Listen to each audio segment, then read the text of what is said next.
we can see in the world today, there's a spirit of Antichrist, going against Christ, against the church. It finally achieves its form, its incarnation, like it were, and it's one man who will come at the end and do many of the very same things that Christ did. It will be some kind of demonic marvel.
Hello, friends. Welcome to the Reversion.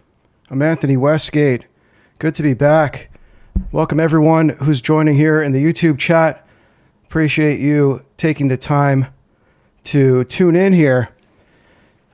Wish I didn't have to cover this so much, you guys. This is the second week in a row. Now, there's been further developments that, we're looking at them right here. Check this out. This was just, what was this, yesterday?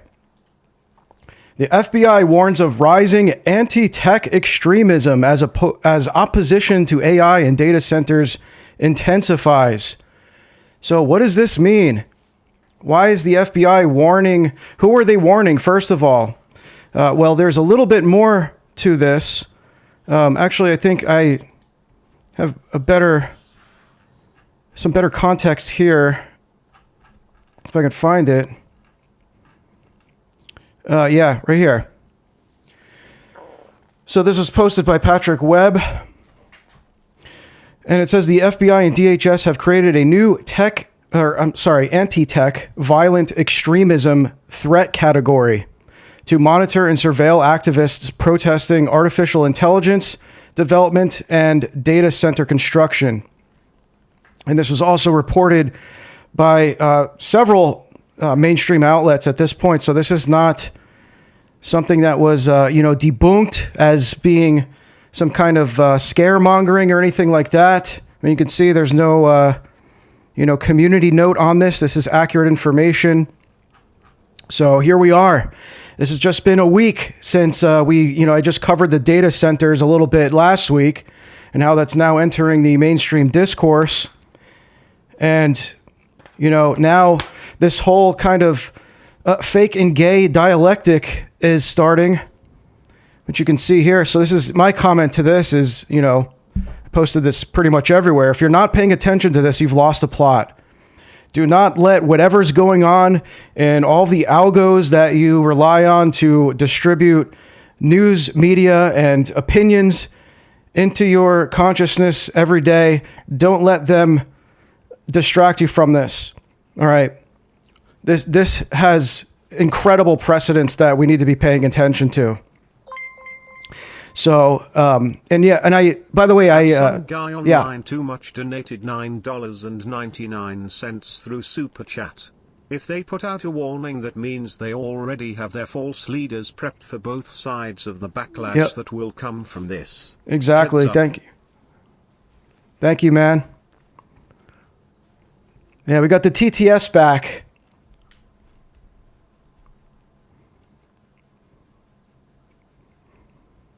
Yeah, exactly. Yeah, they're crafting this new fake and gay dialectic. So you can see here, Tristan posted, this is from Anna Paulina Luna. I think this is the Republican Congresswoman, if I'm not mistaken, who was on Joe Rogan talking about all the alien psyops and Blue Beam and all that crazy stuff. If I'm not mistaken, that's who this is. And she's, showing us that this is the new dialectic. So they're saying that the CCP is launching an all-out war against American AI. The divide we are seeing in this country is largely driven by bots and paid actors violating FARA. So now, which is it?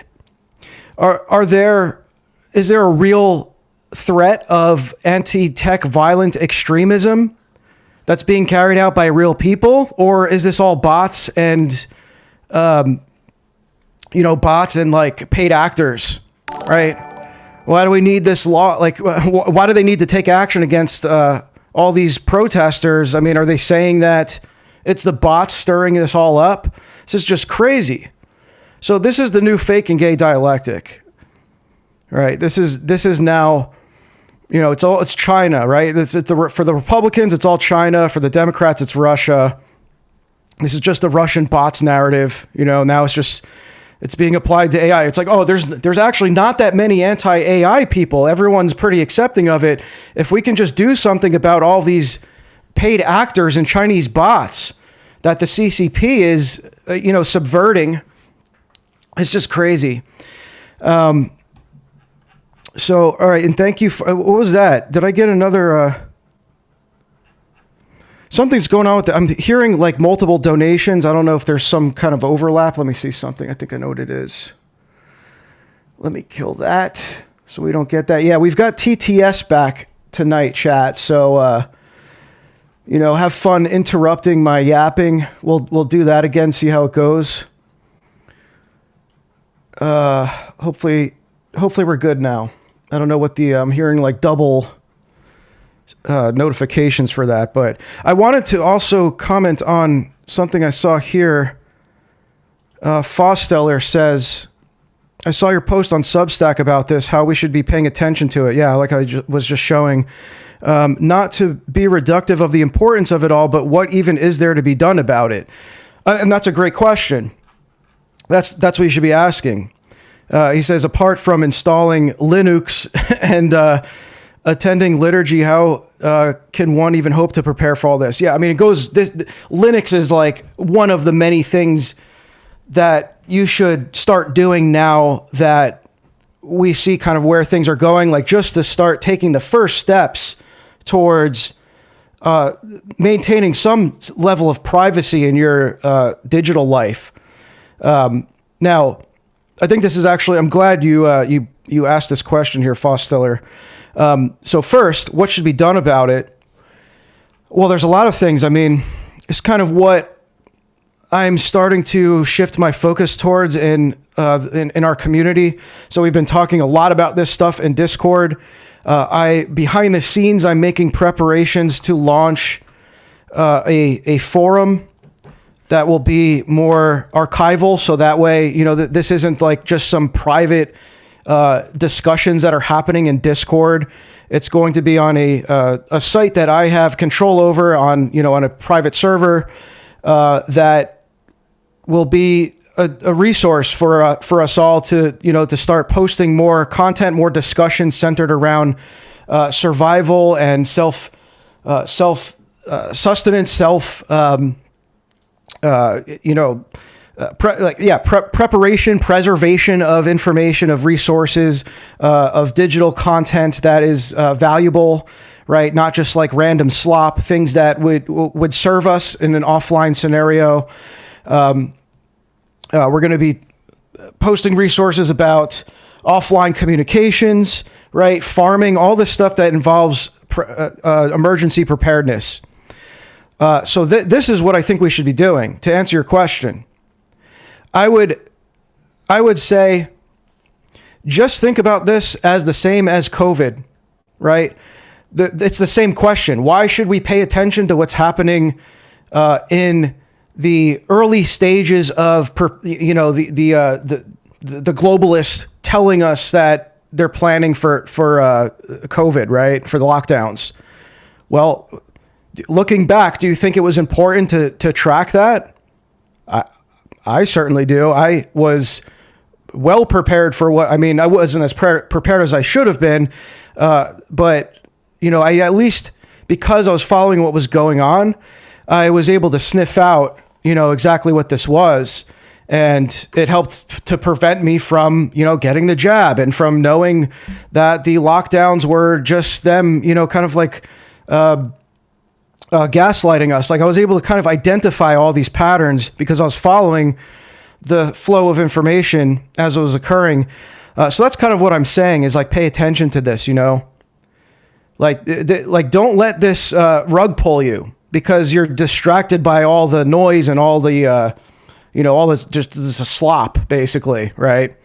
Because don't forget, the algorithm is showing you what, it's like a mirror almost. It's like, it's just showing you what you're engaging with. So if you're distracted and what you're engaging with is, echo chamber type stuff that's like really just, all this drama farming and whatnot, like that's what you're going to get more of. And then it's just, the more you get of that, the more blindsided you're going to get by what's going on outside the echo chamber. So that's all I'm saying, is pay attention to this stuff. What can you do to prepare? Yes, obviously keep attending the liturgy, but I think people want to know, like, outside of that. That's obvious. You should be doing that regardless. They want to know what you should do outside of this. And, there's many things you could do. It depends what you're good at, but that's kind of why I'm setting up this community, so that we can start focusing in on things that we are good at and that we can contribute to in an offline, kind of off-grid scenario. And that way we can, strengthen our local communities and our parish communities, especially the local monasteries, local parishes, start building offline networks, right? Offline communications, just communal kind of emergency scenarios, right? Like, again, same thing as, how could I prepare for COVID? Well, what happened with COVID? You were locked down. You could barely go anywhere. So I would say it's probably the same thing. And so, another thing to look at here is that, let's see, where did I see this? I just saw this earlier. All right, well, let me just look for it here.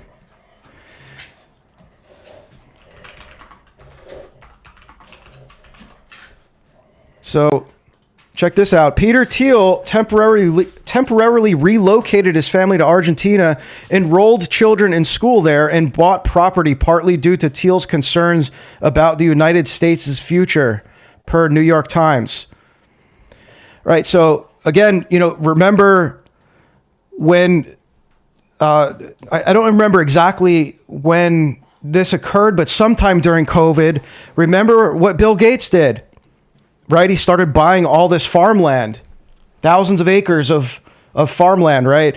These guys will kind of tell you that something's coming without saying it. And this is a big move. Listen, think about this. Bro just irreversibly changed the landscape of the United States by building a surveillance state, and then he just leaves. That's literally what happened.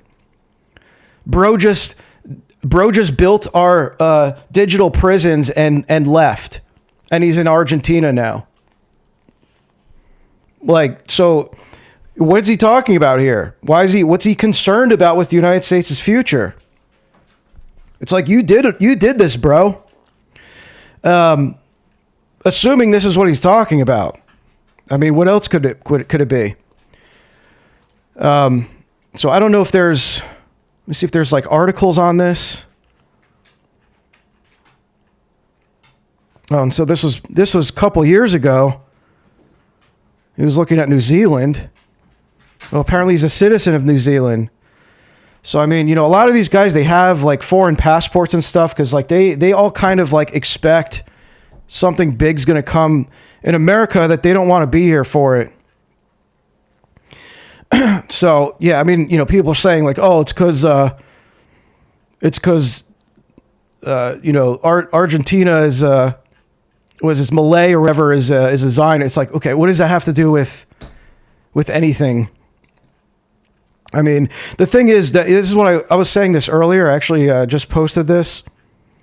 You know, this is not a popular take, but I think this seems like this is true for now. Being openly against the funding of our own digital prisons is now more of a threat to the U.S. government than being openly anti-Zionist. I mean, look, who's getting deplatformed for being anti-Zionist? And people aren't getting deplatformed for being anti building of these AI data centers yet, but look at what they're doing now. I mean, is there something like this for Zionism? Right? Where they're talking about just openly holding to these opinions, right? Just being an quote activist, whatever that means, and openly opposing the construction of data centers, and not even just the data centers, but being protesting against AI development. Now you can be considered in this category of being an anti-tech violent extremist. Now, there's some context to this because this came from. Let me pull this up real quick. This was back in April. There was a bombing. I think it was hang on a sec. This was Sam Altman. I think it was Sam Altman's house got bombed or something.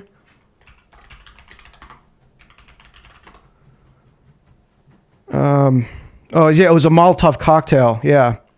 So yeah, you can see here. News in San Francisco right now where one person is under arrest accused of throwing a Molotov cocktail at the home of OpenAI CEO Sam Altman. Now, this happened on Lombard Street there in Russian Hill. OpenAI also says the person made threats at their San Francisco headquarters.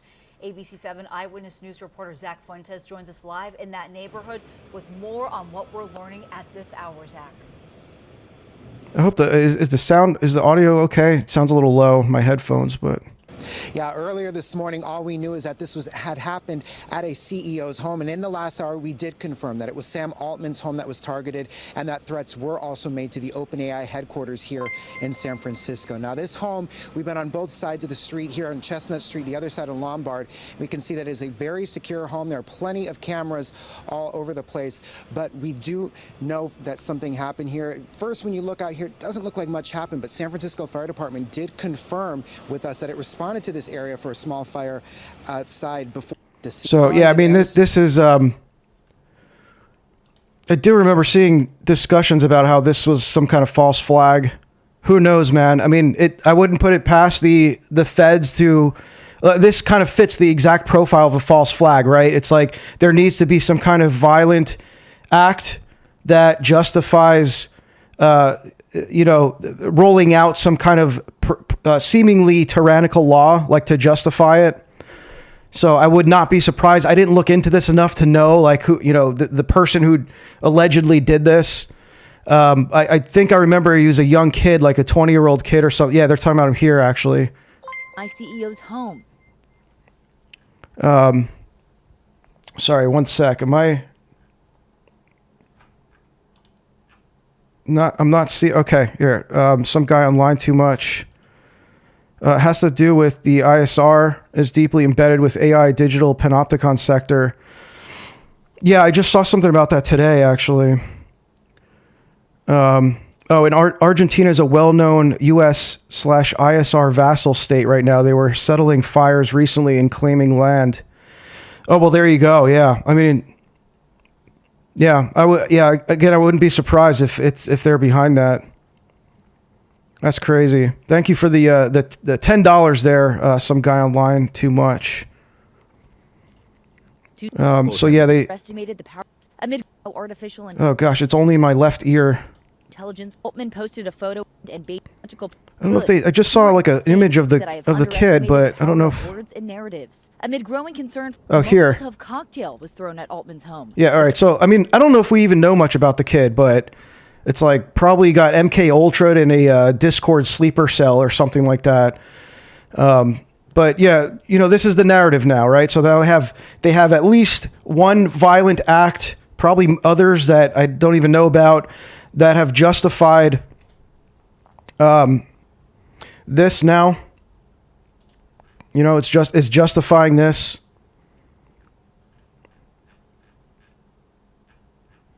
Sorry. Yeah, you had the Pope he wrote an encyclical and made a statement alongside Anthropic now about you know, people were saying it's pretty critical of AI. I honestly don't have too much criticism about it. I think it was good that he did this. However, I did read through some of the encyclical, and I will say my only criticism of it is that it comes up, it's very like humanistic. He doesn't reference, you know, the importance of Christ and like kind of human anthropology as it pertains to Christology and to the church and everything. I mean, you know, it's in the context of the Catholic Church, obviously, but you know, my criticisms of it were more in the theology and philosophy, but he was taking a pretty critical stance against AI and talking about its dangers. And I think that's good for the Catholic Church. You know, I think obviously like we don't have some kind of like papal encyclical type program for orthodoxy, but I really pray that more of our hierarchs will really start to talk about what's coming here, like this looming danger that everyone seems to be noticing now. Our invitation. In turn, in the name of the church, I accept your invitation to walk together, to listen and to speak, and together to find the way for humanity in this time. 3,353 donated $5 through Super Chat. Thank you, bro. If the pro-AI discourse from the right reaches McCarthyism levels, would some sort of neo-punk movement rise? Well, that's a good question.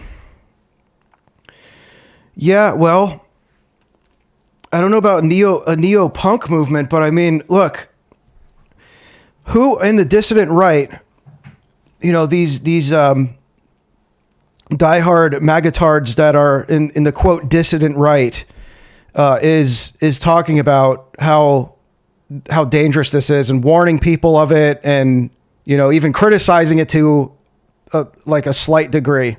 You don't really see that. I mean, I don't even follow these guys anymore, and a lot of them have me blocked. You know, like what's his name, Captive Dreamer, and all those guys. Like they mostly hate me, and we've all blocked each other at this point, many of us, and so I don't really see a lot of their discourse. But I know when I was seeing it, I never saw them criticize like Palantir, AI, surveillance state. So I could see like a pro AI. Yeah, I mean, it's going to really come down to like, and especially that this is being done under the Trump administration, there's going to be a lot of like there already is like the accelerationist movement is a largely right-wing movement. So a lot of these guys are like right-leaning to varying degrees, but there's yeah, I mean, it's really going to get very bad. I don't know that I can put it into words. I don't know that we can conceive how bad it's going to get, but things seem to be accelerating very fast. Like I said, it's almost become like a main thing that I'm covering now, and not by choice, just by necessity. I feel like, you know, I wish more people covered it so I didn't have to. But you know, this is something that I just can't help but see as the primary thing that we should be concerned with. And, you know, just because of its implications. This involves everything. This involves the economy, democracy. It involves who, our political system. It involves, it ultimately is a religious war. It kind of all collapses into a religious war. It involves energy. It involves the economy, the stock market, every facet of life at this point, because we're so dependent on this a digital infrastructure that runs everything. And now it's all, it all comes down to these data centers pretty much. MAGA Bro's doing some insane copes right now. Yeah, this isn't even, I don't even think this is on their radar, to be honest. And then, I don't know if you guys saw this. Hang on. There was also, right here. This was just earlier today. The DOJ is seeking the names, addresses, and banking information of anonymous Reddit and X users, per Bloomberg. So they're context checking him. This is I'm not reading this AI slop, but let's find an article on this so we can actually see what this is about, because I know, a headline like this is okay, it's kind of ambiguous. What does that mean? So let me pull something up on this.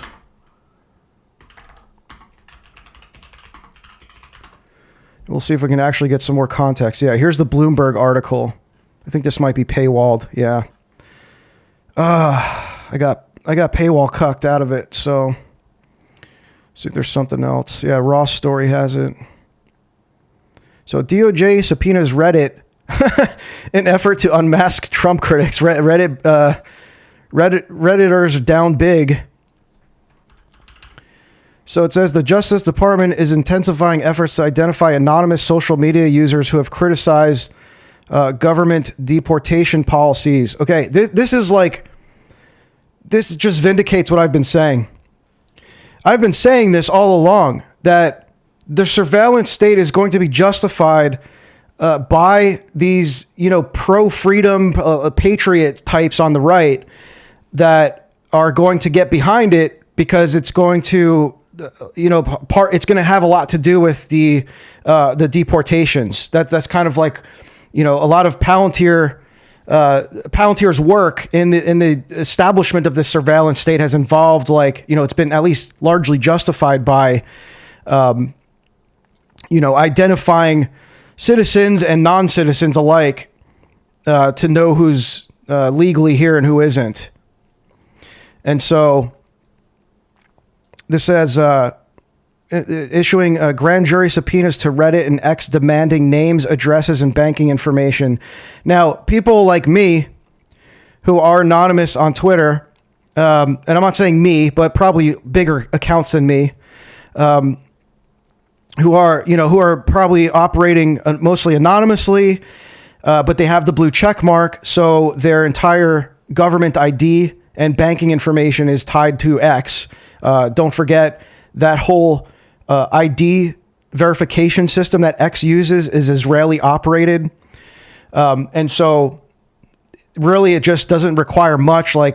We've known this from Julian Assange from probably 15 years ago when the WikiLeaks first came out, and he exposed how Facebook and I think Google, I forget what the other popular social media network was at the time, but it was mostly Facebook. He was saying that they developed an interface for the DOJ and the State Department to directly access user data, because there were so many requests coming in from the government that they couldn't keep up with them. They would have to hire more people just to deal with all of the requests from the government for private user data.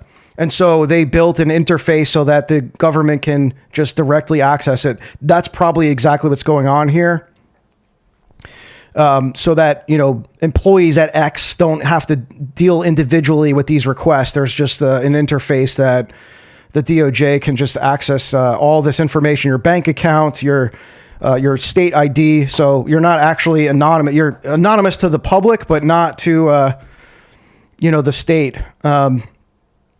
So accounts like mine are cooked.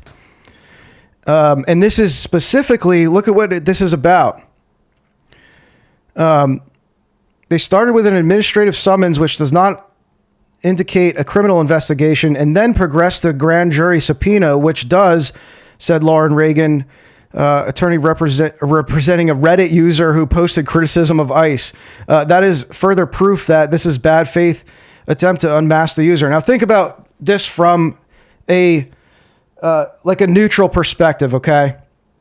Because again, this is what I'm saying is like a lot of this is going to be justified by patriots are going to get on board with this because it's like, well, these are all leftoids that are, criticizing our the mass deportations. Okay, well, does that mean that they should be subjected to, like, as American citizens, like even if they oppose, this is just a political take essentially. You could disagree with it. You have as much of a right to disagree with it as they do. But does that mean that they should be, subpoenaed and get investigated by the government as anonymous, internet, like Reddit posters, this is like ridiculous. I mean, think about if this were something that were occurring on our side, right? Just think about if this were, the same thing, but it's like for people criticizing Zionism, right? Well, now you don't like it. So you can't take this side where it's like, oh, well, they're just leftists, so who cares? They deserve to go to jail or whatever.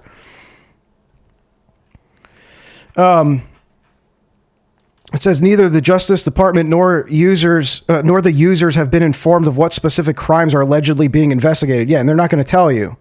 But defense attorneys suspect the investigations may relate to allegations of revealing a federal officer's location. Okay, so they doxed the Fed. I mean, that's just leftoid activity, obviously. So, I mean, yeah, that's illegal, but it seems like the way that they're wording this is like it has to do with criticisms of ICE, which seems, I mean, how do you even police that? The government then escalated to subpoenas for criminal investigations. Civil liberties advocates warn the tactic threatens fundamental protections for anonymous speech. Well, so, yeah, I mean, this is kind of unclear to me, to be honest. The cases involve relatively innocuous... okay, so it does involve just posts. One user posted simply expletive... Okay, so F ICE, while another made what his attorney describes as a sarcastic remark on it. I mean, yeah, that's bad. If that's what it is... That's not good. Yeah, remember when people realized Grok was adding flags to user profiles and everyone was checking their data to bypass paywall links just to archive the page? Yeah, exactly. Yep. Thank you for another $5. Why? I don't know why it's not reading the TTS. I don't know if you have to be over $5 if you're just getting under it, but I think maybe that's it. Yeah, so I mean, this is all under the Trump administration. Now, I don't know, I'm not a politics guy. I don't know if maybe this is something that is like not under Trump's control. If it's, it is the Justice Department, right? So it's not like this is like Congress or something, or the House. This is the Justice Department. So, yeah, there you go. That's happening too. There's a lot going on. I'm still following the disclosure stuff because I think that is also a distraction. I mean, we all know this is fake and gay, but look at this now. This is Fox News. This is the boomer slop they're broadcasting on Fox News now.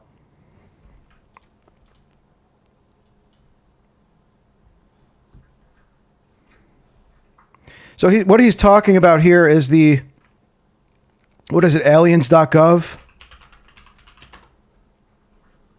Look at this website. Now, This is interesting. I know this might seem a little off topic, but trust me, this is related.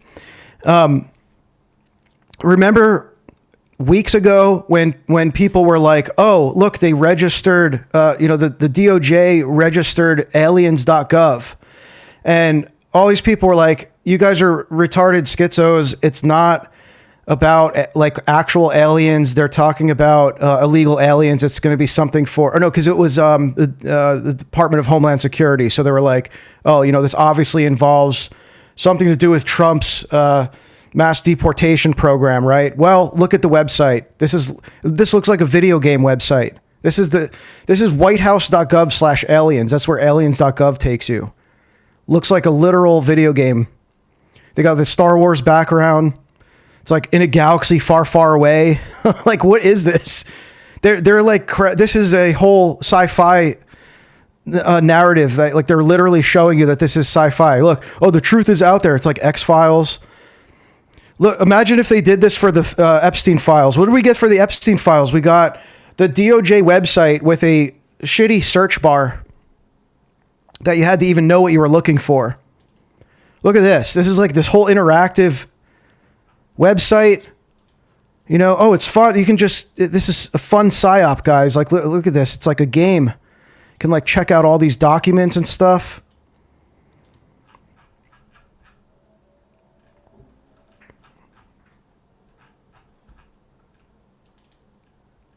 This is actually, now that I'm looking at this is, okay, this is this is actually about, the real danger aliens pose to, look at how this is worded. This is really busy. This is my first time actually looking at this in a while, but this is very interesting because it actually is about immigration, but it's being presented like it's about the UFO files. Yeah, really weird how they're doing this. Maybe they're playing into that whole thing. Look, it's like declassified. Like this is being obviously presented like this has something to do with the UFO files and it's about immigration. But there's also, what is it? The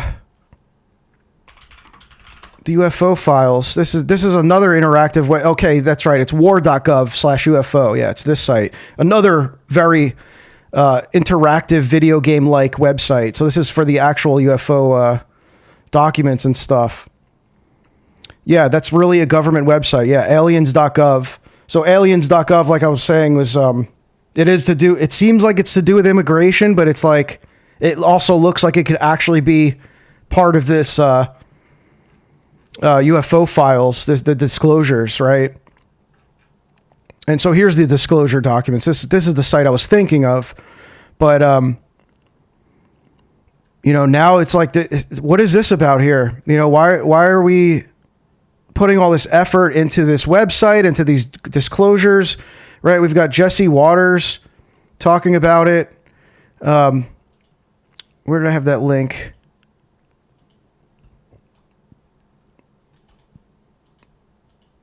Yeah.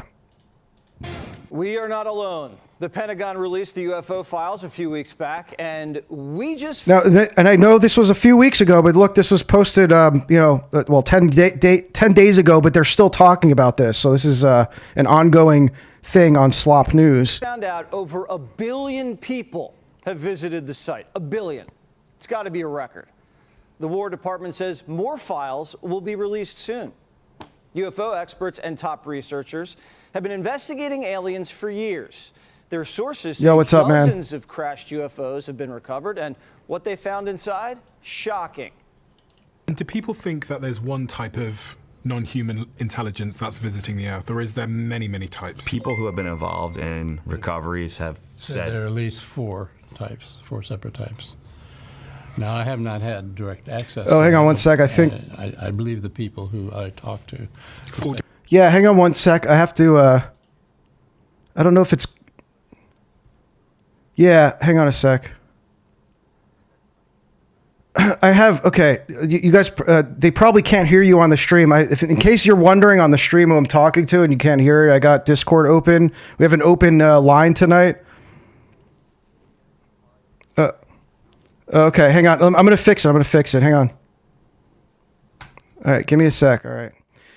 Yeah, let me get the audio hooked up here. If I can, let's see here. All right, well, I might as well go, I'll do this. Talk shit to you then. Yeah. Well, they can now. They can hear you. I don't know if you guys can hear me. Chat? The one that's in here. I posted the full Bloomberg article behind the paywall. Goodbye.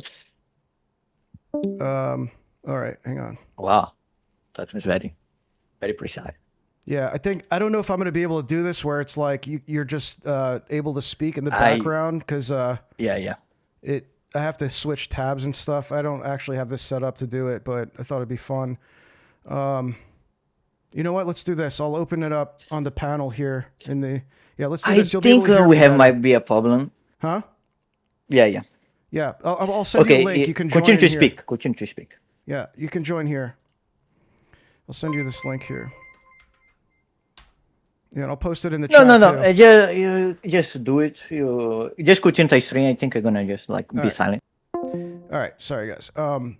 Yeah, you guys can join. That won't be on the Discord. I'll do it here. You can jump in if you want tonight. I'm just gonna have a kind of an open chat here. So that's the link. You can join if you want to just yap with me here. But so look, they're showing clips from these podcast episodes now on Fox News where they're talking about aliens and stuff. Types of life. 4 different types of life.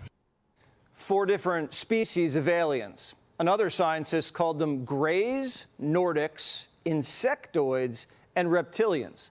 All of them have 2 arms and 2 legs, just like us. Experts speculate the reptilians are scaly with long tails like a lizard. Insectoids look like a praying mantis.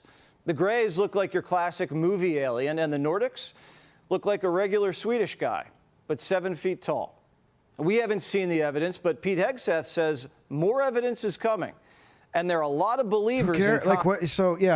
The boomers are getting one-shotted by this. This is my point, is this is going on, this is what's happening on Fox News. Are they talking about the surveillance state being built by Palantir? I actually, I don't know. I don't watch Fox News. I would put money on the fact that they're not, or at least that it's not being discussed as much as these fake and gay UFO files. So boomers are getting one-shotted by this while, they're building this, our digital prisons essentially. And so how does this tie in? I don't know if it ties in exactly in a concrete way, but I think that there's no coincidence that this is happening alongside all of this. You got to think about the fact that they have the right is composed, the conservatives, right? The Republicans are mostly composed of boomers. Okay. So you have to capture that majority. The majority are not the quote dissident right, these online posters and stuff. It's the people watching Fox News. And so, they're getting psyoped here, obviously, with these fake and gay alien UFO files or whatever. So I'm not going to spend too much time on this, but I have been tracking it on the side just to see what kind of boomer slop they're pumping into the TV. But let me go back to there was another. Is this even worth showing here? Let me see this. Yeah, I'm not gonna even show that. I'm seeing a lot of fake videos and stuff of supposed UFO sightings or whatever. But so now we have this going on. I mean, this is as of today. I just showed this earlier. Here's a little more context. I kind of just read that. What else? Look at this. Apple's next AirPods will have cameras built into them, not for photography. The cameras are designed to feed visual information directly to Siri, turning your earbuds into eyes-on AI assistant that understands what's in front of you. So now AI is going to see for you and interpret reality through your ears. Pointing them at your fridge and ask what to cook. Walk into a room and ask what you are looking at. Siri sees what you see. A privacy LED light will light up whenever visual data is being transmitted, so there's always a visible signal when cameras are active. Enhanced Siri arrives in September. Production on the camera's AirPods is already underway. Now, okay, there's a community note. Let's make sure we're getting accurate information here. No confirmed release. Okay, well, Bloomberg reported this. The Verge reported it. So I don't always trust these community notes. It's, you know, there's always, it's another, I got paywall cucked again. Okay, can't look at that one. But yeah, it's always people that will, you know, the context bros will come out and say, you know, excuse me, it's not actually like that. But this seems like, you know, you got Bloomberg reporting on it and the Verge saying the same thing. And it's AI fact checked, by the way, too. So I do not accept that. I'm sorry. But, you know, look, we know that Apple's developing this kind of stuff. And this is the direction that the tech, the devices that we wear and that we use on a day-to-day basis. This is how this is all going to happen. It's just going to be programmed into it, you know, like it always has been. The software is what you have to be really aware of, okay? Because the software, when you're talking about Apple specifically, you know, I've mentioned this a bunch of times before, but like Apple updates are very, like, I think I actually talked about this in the last stream, so I don't want to be too redundant, but the Apple updates just roll out and, you know, just updates on your phone in the background usually. You know, if you don't update, you get like, you're missing out on all the latest updates to the apps. Like all the applications that you have on your iPhone, they are built for the latest and greatest. So they're all built for the latest version of iOS. And so there's an incentive to keep your phone operating in prime condition. You have to be updating everything. And so that's what I mean is like, you got to be careful with the software. But because like you can just simply say, no, I don't want cameras in my AirPods. I'm drawing the line there. Many people will say that. And so you just simply don't buy the hardware, but it's the software that we need to be extra conscious of, because a lot of the tracking and the spying that's going on and the software is happening, you know, and seemingly invisibly, like you don't really, you're not aware of it. It's not telling you, hey, I'm spying on you. Hey, what's up, guys? We got some folks in here. Wait, someone say, okay, yes, this is the secret. Yeah, the secret chat. We got a separate chat now happening. Okay. Yeah, if you guys are joined here, you can just chime in if you want, but I'll see how it goes. Okay, let's do a test. 1, 2, 3. You can hear me? Yeah. Okay, I think we can hear you. It's fine. Okay, it's fine. Okay, I'm gonna mute again. Okay. What else? So, yeah, I mean, look at this here. What do I keep telling you guys? Follow tech news. I don't care if you're not a nerd. Tech runs everything now. In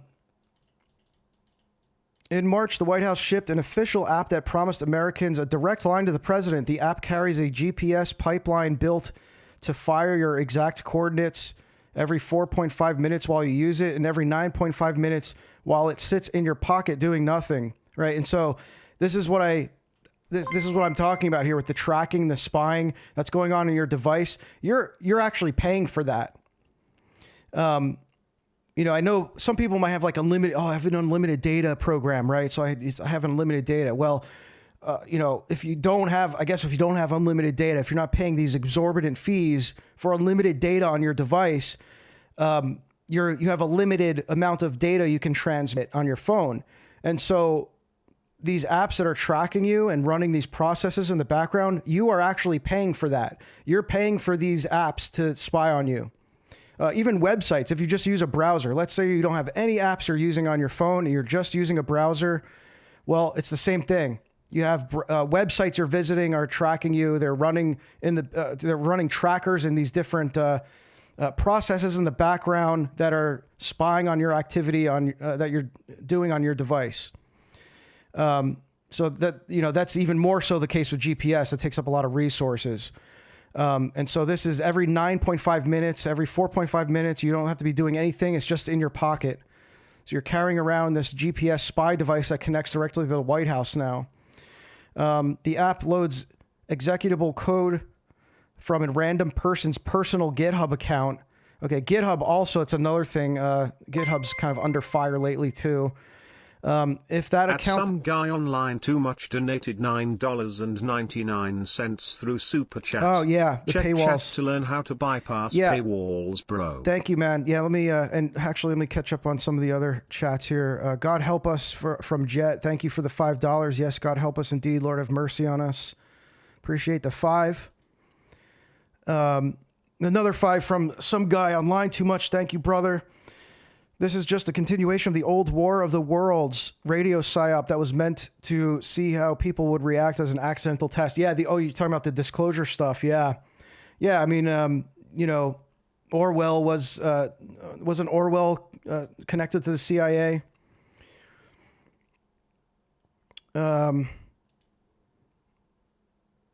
Okay, yeah, all right, I won't fix it. So, okay, I think you're talking about just having a side chat that no one can hear.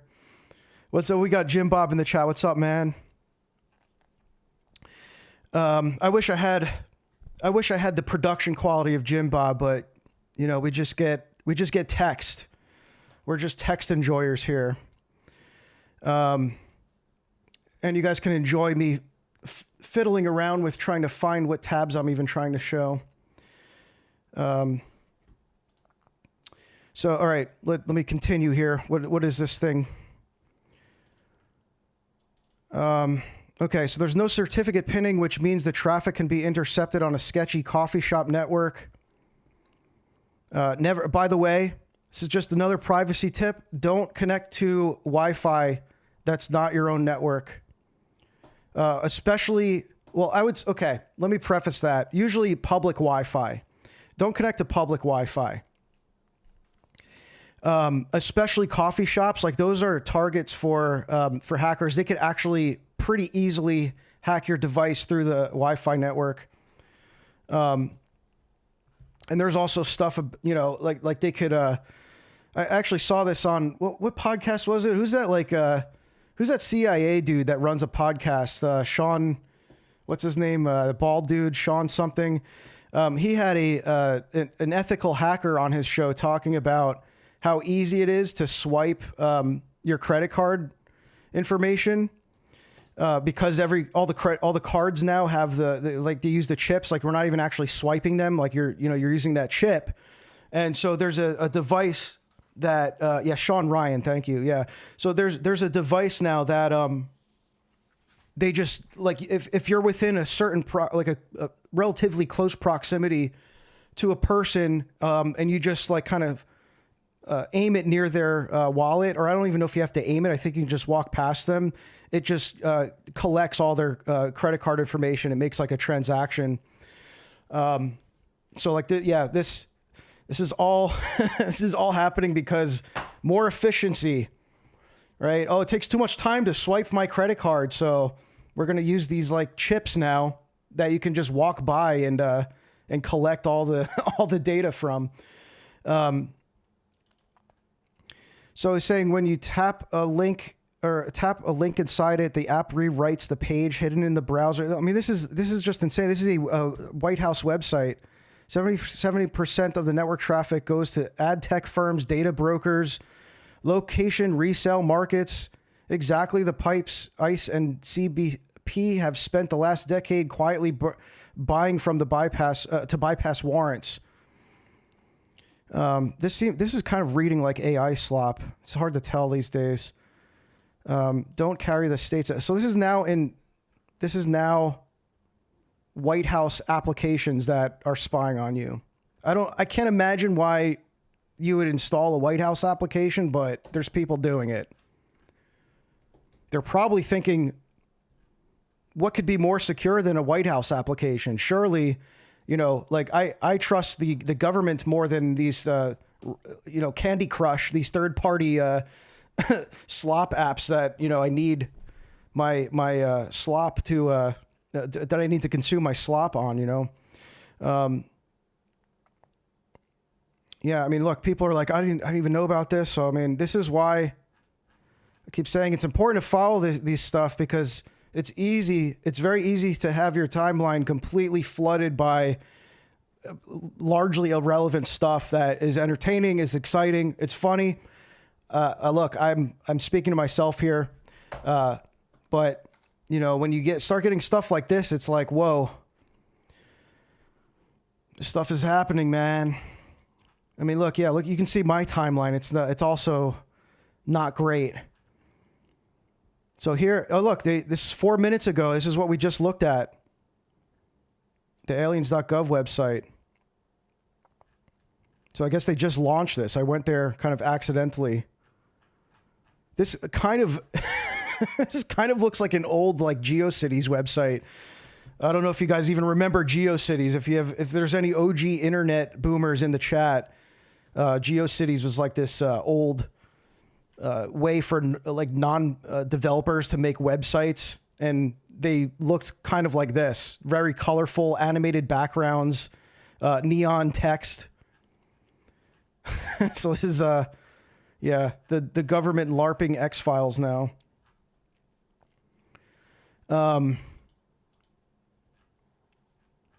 Yeah, look at this. Yeah, 4 hours ago, Homeland Security, they walk among it. Now, again, this is like very interesting how they're framing this, where it's like, this looks like it's something to do with the UFO disclosures, but it's actually about the immigration program. Look, this is all over my timeline now. So, yeah, I mean, look, Apple's opening up Siri in its iOS 27, so you can choose Grok as your default. So, you know, opening up the native AI software in iOS now to multiple different LLMs. It looks like, right? So stuff like this. I mean, look, again, this is all accelerating. There's just more and more and more AI, more of it.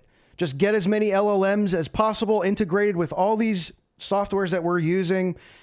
And what does that mean? More users using these LLMs that are integrated with all these apps that they're already using.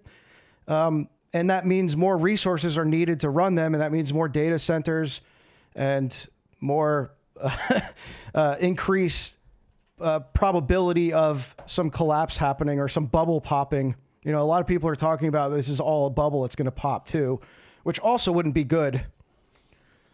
So it seems like either way, we're going to be in trouble. Yeah, $20 Walmart smart toaster can pass the Turing test. Yeah. Feels like it's time to learn permaculture. Exactly. That's what I'm getting at, man. That's what I'm getting at. I think we need a great reset, but not the way they want it. I think we're reaching a critical mass with this stuff, it seems. What else do we got here? And again, it's like, look, I would love to do more entertaining streams.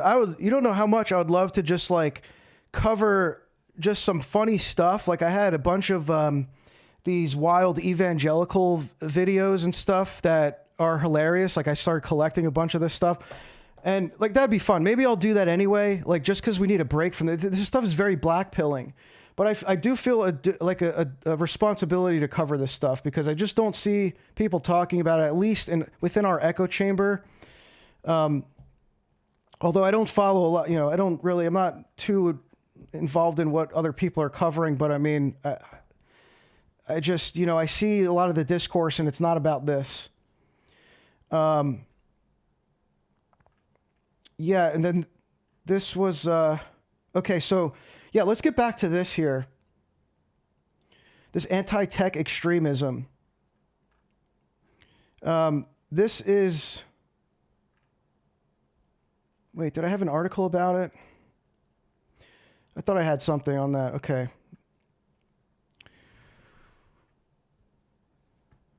Okay, I already showed something about that, but I thought I had something. What is this here?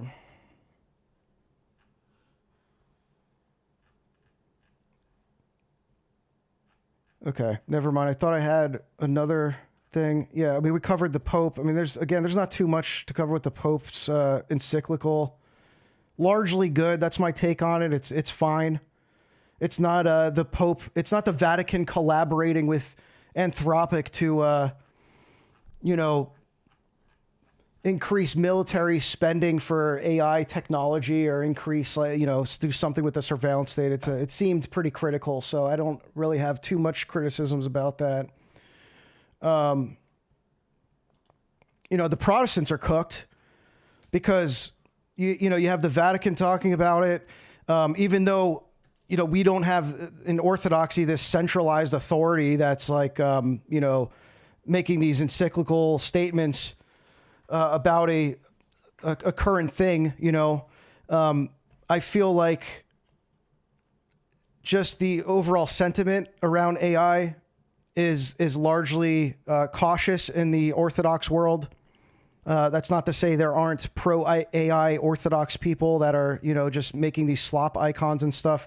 That's obviously happening, but it seems that we have a largely kind of cautious approach to it, but we still need, desperately, we need some more kind of like cautions from our priests, from our hierarchs regarding this. I did cover, I think it was last year, maybe early this year, the statement that Bishop Luke of Syracuse made on the dangers of AI, which is fantastic. And that was something that I archived on Bitcoin, so it's permanently archived. So stuff like that, we need more of those so we can have them accessible offline and whatnot. But more of this, Peter Thiel. But what else is there here? I don't. Did you guys have anything you wanted to add here on the panel? Or are you just listening on the panel instead of the stream? Okay. Oh, okay.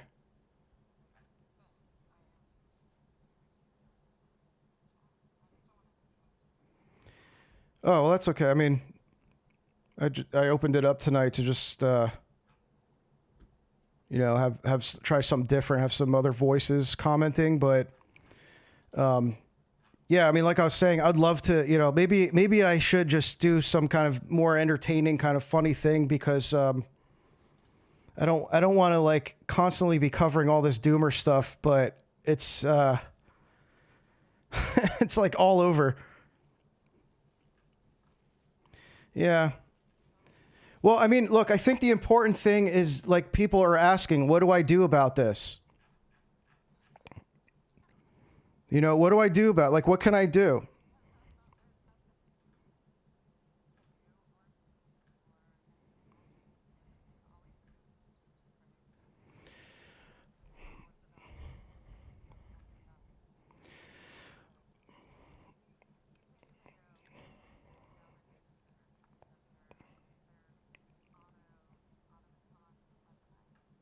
Well, certainly not now. You're a violent extremist, but no, I kind of disagree. I think there is stuff there. We can do things. This is what I'm saying. Like, yeah. No. Yeah. Yeah.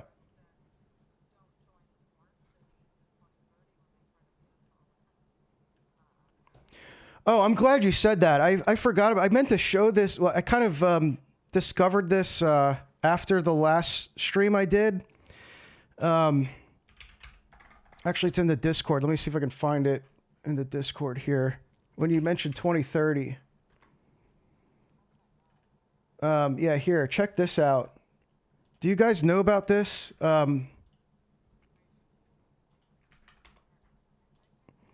So this is a book that was written in 1930 called "The World in 2030" by F.E. Smith.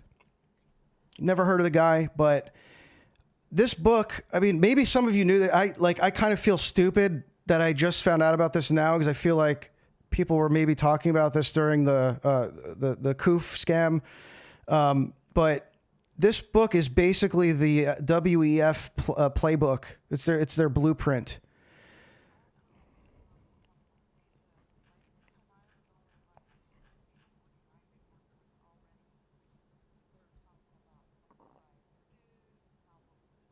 Oh, I'm sorry. People are saying they can't hear you. That's my bad. I didn't have you added. That's okay. I'm shy now, anyways. It's okay. Yeah, that book is really good. I hope people are reading it, because I started reading it when you showed it last stream. And yeah, they're like, "Who is he?" My bad, guys. They're like, "Who is he talking to?" Yeah, it sounds like okay. That I was talking to someone. In case you're like, "Why is he talking to?" you can, Claire, or you can give my real name. It doesn't matter to me anymore. They already know who I am. Yeah, we got a female in the chat. Yeah. To be fair, we have. Yeah, to be fair, it's our resident female. So. Yeah. So look, this book is about imagine a world. It imagined a world in which agriculture had all but vanished, at least in all civilized lands. The inefficient process of converting and storing solar power, first in plants and then in the meat of herbivores, would be a thing of the past. And by 2030, giant factories would synthesize food directly from sunlight. The countryside would, this is exactly like, now listen to this. The countryside would be electrified, and the landscape would be enhanced by smokeless factories resembling an interminable park. That's the data centers. It's also HARP and the ionization of our sky. Like when I read that, so many things came back to me, like about HARP and all those other HARP-like things that we don't know about, or they don't tell us the names of, that ionize our sky. Yeah, and I think when I read this, I'm like, oh my gosh, they've been testing what this guy is talking about, I think, from when they started blocking the sun out, this whole, like, the global crisis, spray the sky crap. I really think that's what's so. This what was they're 100 years testing. ago. They wrote that this was written 100 years ago, and this is why they're obsessed with the year 2030, and they're saying all this stuff is going to happen in 2030. People are commenting on your burbs in the background. Oh no! Am I supposed to be reading chat? Look, not all of us are indoor maxing all the time. Oh, you guys can hear. I'm sorry. Animals just kind of surround me. I can't help it. So Birkenhead's main view of future warfare was that it would probably be more humane than that of the 20th century, which is also that's also happening, because it's all information war now. I mean, yes, there's still obviously still violent warfare occurring as we speak. There's still bombs going off and people getting blown up, and but largely the kind of the global war is a digital war. I mean, even within like the traditional warfare, let's call it, you're seeing it's all a kind of like AI and digitized. Like you have the AI drones. They have drone warfare. I mean, basically the entire AI industry is to develop to enhance military technology, right? So, if you want to get into McLuhan, right? Like there's what was that famous quote from McLuhan? There will be no difference between civilian and guerrilla warfare in the information war, something like that. I'm kind of butchering the quotation, but so in this chapter, Birkenhead also gives a prescient warning of the future risks of nuclear weapons, which will involve the world and reduce it to a flare. Okay, so that one's kind of wild, but this is the playbook for the Great Reset, essentially. I didn't know about this. Maybe it's something that people, people knew about for a long time. But I just thought this was interesting. I never, in all my time of research, and ever heard of that book. Yeah, because where are they getting the year 2030 from?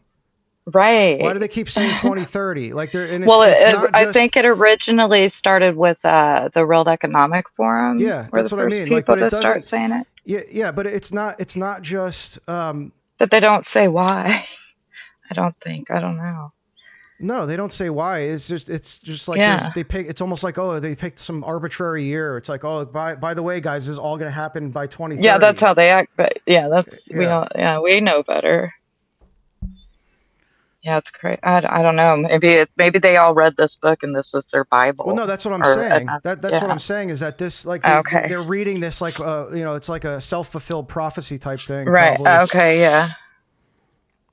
Yeah. Absolutely. I agree with that. It's nuts. That right there. Communist. What do they call it? Art Deco. Technocratic art or something. This reminds me of the corporate art slop. You know what I'm talking about? Like how all the corporate art is like this kind of like Art Deco style. It's like this modern kind of Art Deco. I can't say I've seen much corporate art because I probably, if I'd seen it, would recognize it. You've definitely seen it. Okay. Hang on, let me see.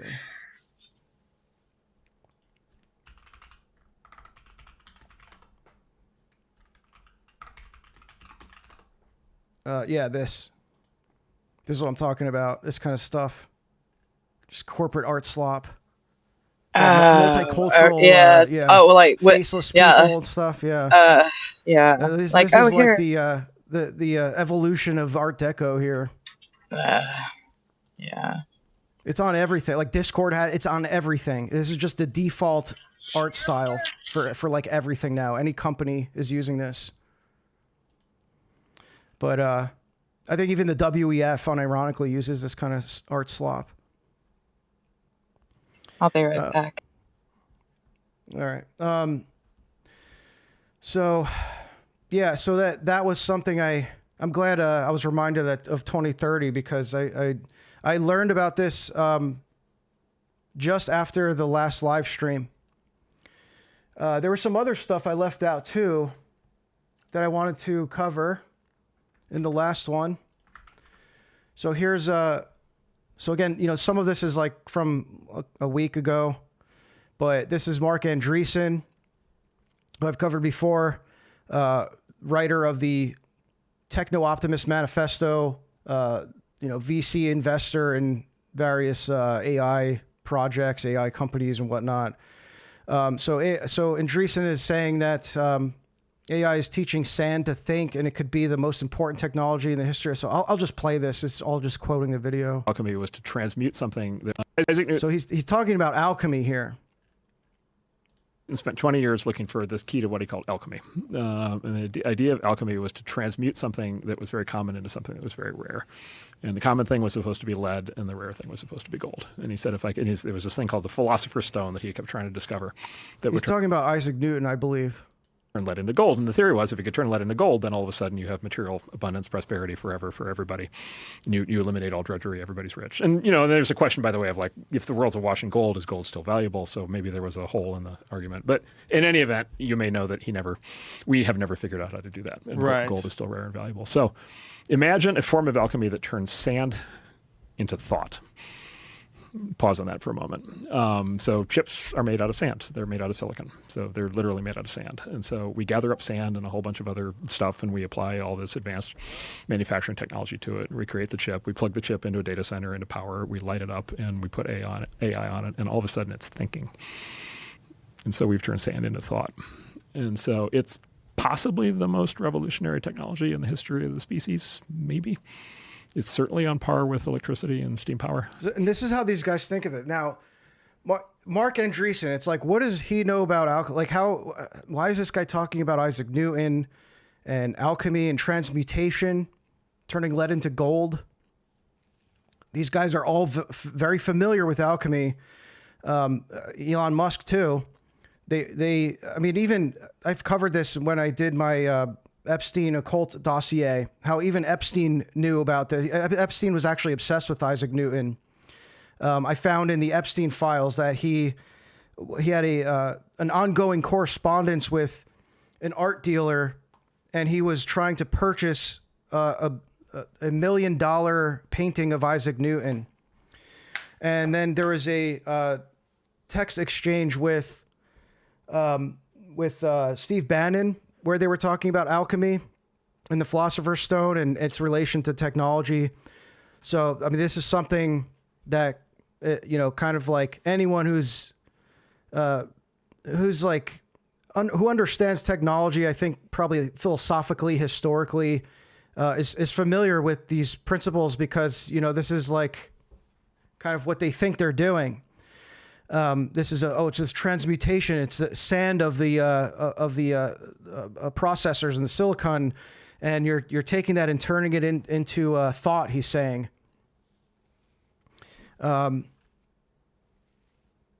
which is it's really just the main mistake that these people make is that they are ascribing. They're ascribing computers to, like, they're anthropomorphizing computers, essentially. So the way they talk about it, all the language, the way that it's shaped, is using anthropomorphic terms to describe things that computers are doing. So it's not actually what he's saying. It's not turning sand into thought. It's just data. I mean, this is what computers have always been doing. You would think that the guy who wrote the Techno-Optimist Manifesto would know this, but, of course you have Anthropic thinking along the same lines now, where I've said this before, Anthropic worships Claude. Claude is their god. And so they're looking at all these Claude outputs. They're training it with this communist philosophy and everything, because everyone is kind of saying now that Anthropic is like the left-wing LLM. And they're all like obsessed with the outputs. They're like, oh, look at how smart Claude is. Like Claude is like gaining a consciousness, and it's just they're literally just one-shotting themselves. Basically, is what's happening. So, the way that he's talking about, like, don't get this confused. Like when they say stuff like this, don't be like, oh, this is like really like it's not actually as like esoteric as they're framing it to be. It's not turning anything. They're not turning anything into thought, because only humans can think. A computer can't think. I must say, if you like the Golem theory, the Golem thing of Kabbalah. The Golem, yeah. Yeah, the Golem, pretty much. Yeah. Just like the Golem. They're going to say, oh, the Golem have life and things like that, but the Golem don't have life. Yeah, it's a lot. I mean, yeah, it's been compared to the Golem before. Actually, the first... I think it was. I remember reading something about the first. Whirligig 3353 donated $5 through Super Chat. We have turned sand into thought, nerd, in response to seeing the Goomba sprite move left. That's a funny one. That's a funny one. Thank you for the $5, man. Appreciate it. Yeah, there was a. Hang on, what was I looking for? There was an Israeli computer. Hang on, Israeli. Search this real quick. Golem computer Israeli. Okay. Yeah, check this out. Speaking of Golem. Look at this. Meet the Golem, the first artificial intelligence. And this is about the Golem myth in Jewish mysticism. What's the connection between AI and the Golem? The Golem, artificially created human of Jewish tradition, has long been evoked as a metaphor for artificial intelligence by scientists, philosophers, writers, and artists. The motivations and methods for creating a golem, as well as the golem's actions once it has been brought to life, have provided powerful analogies for the potential risk. Okay. And so for those who don't know, the golem, the story is, it's a rabbi puts this scroll from the Torah inside of the mouth of this clay golem. And it comes to life. That's like what powers it on, like how you turn the on button on a computer. It comes to life, and eventually the story is that he turns on its creator. He causes all this destruction. I think it describes it here. The word golem occurs once in the Bible. Thine eyes did see my golem. I didn't know that. I don't know. Maybe it's a different translation, but I didn't know that was in the Psalms.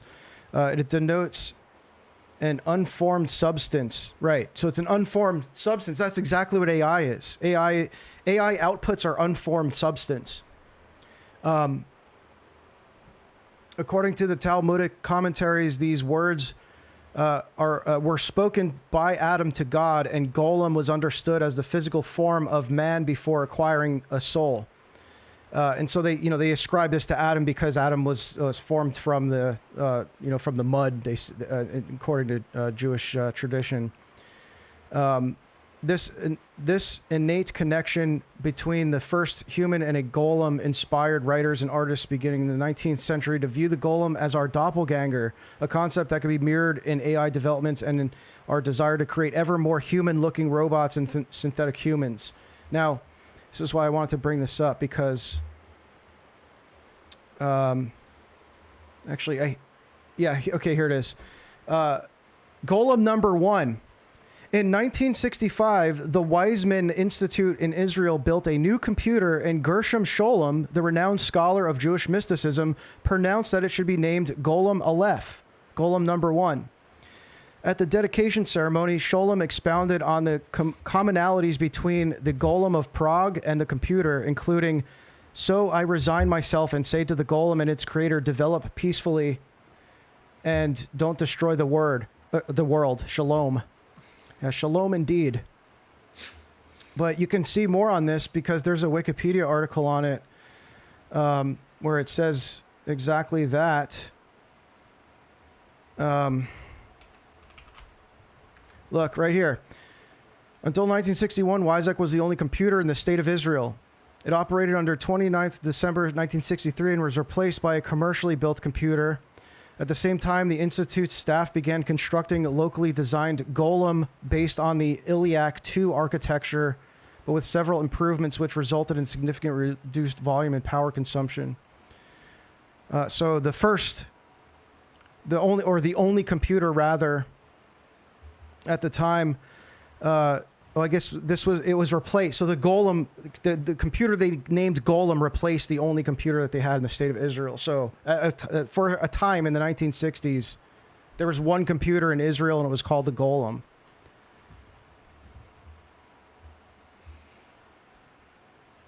So this is not even like a conceptual thing that's like just people are like, hey, that's interesting how there's a lot of parallels there. It's like actually recognized by Israelis, by Jewish mystics, by philosophers, artists, and whatnot. So yeah, I mean, this is the this is the technology they're building. What is this here? He came to Israel along with his wife Thelma. He's an electrical engineer.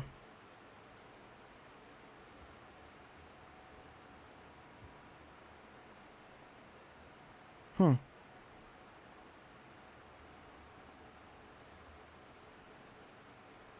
don't know if we're going to find anything there, but just interesting.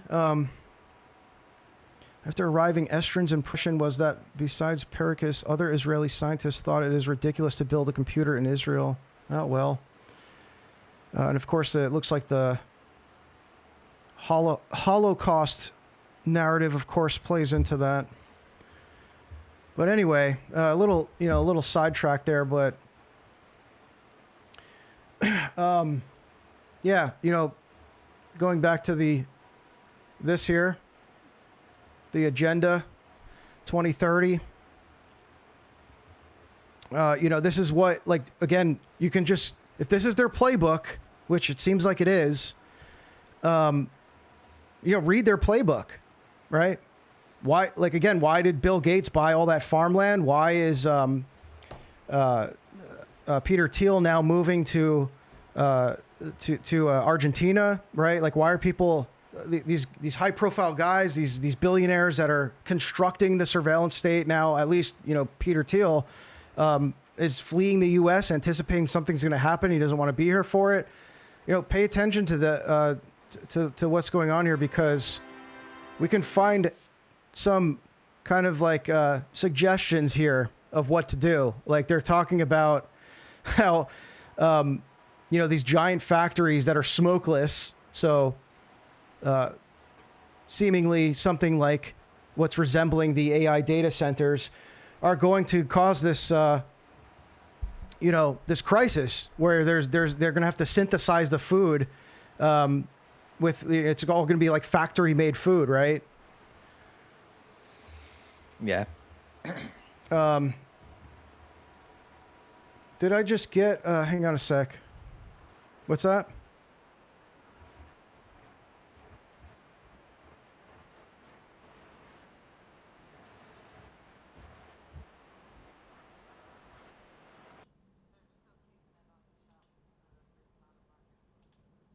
Wow.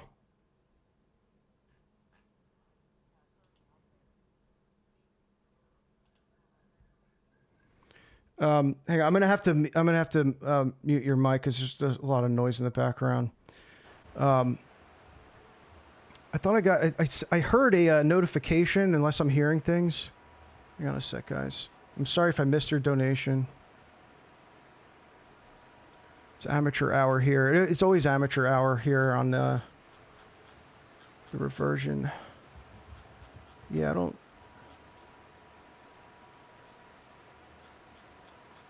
Yeah, so many people are saying I heard a notification. I'm trying to find it because I don't see it in the chat. Maybe on Discord. Oh no, it's not on Discord. Okay. One sec, guys. I don't see it. I don't see it.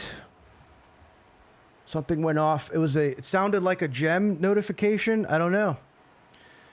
It's not popping up.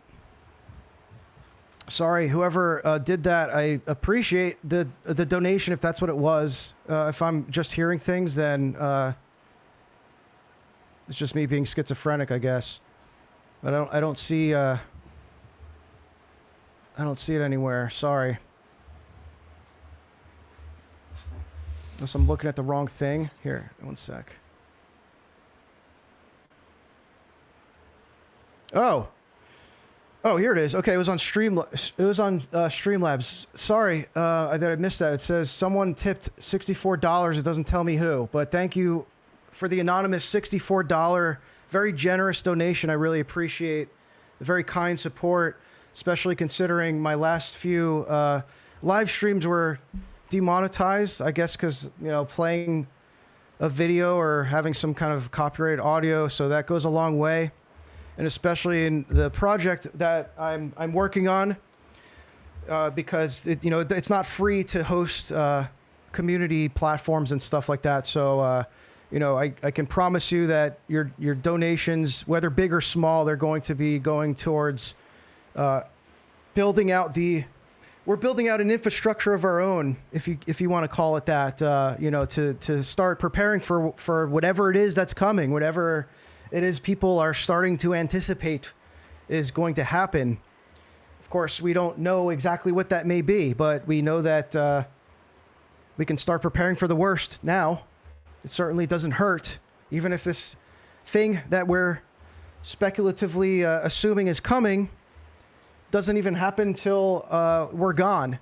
It's all going to pay off at some point. Our children, the next generation, it's like we're just in a rough spot right now in America, especially because Americans really do not have this kind of concern. I mean, we're very comfortable. We like our slop. We like consuming, right? We love our discourse. We love our entertainment.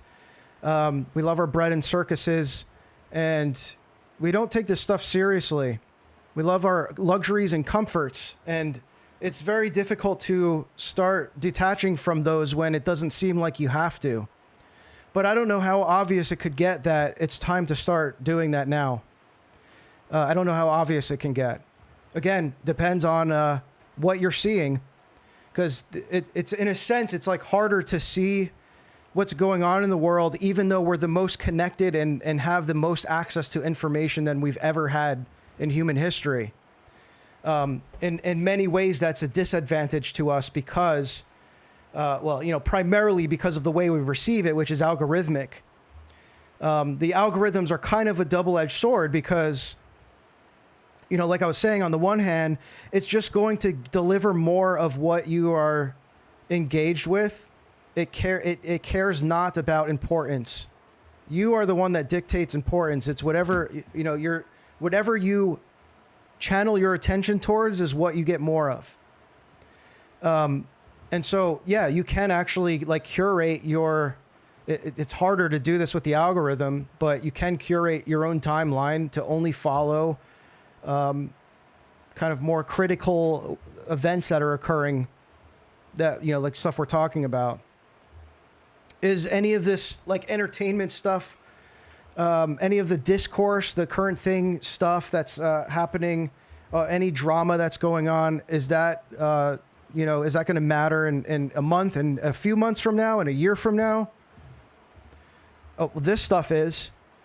I can promise you that. I don't even want to think about where we're going to be in a year from now.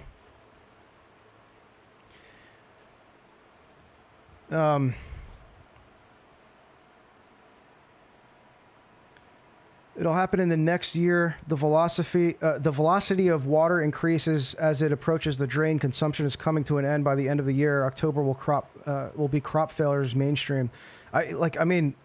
Look, that's what I'm saying. It's like, I don't know if that's true, but it seems like, yes, we are getting exponentially closer to something like that happening. Based sub count numbers. Did we just hit a new milestone? Let me see here.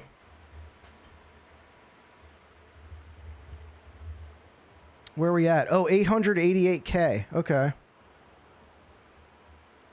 Kind of slowing down a little bit lately, but I'm not as consistent these days.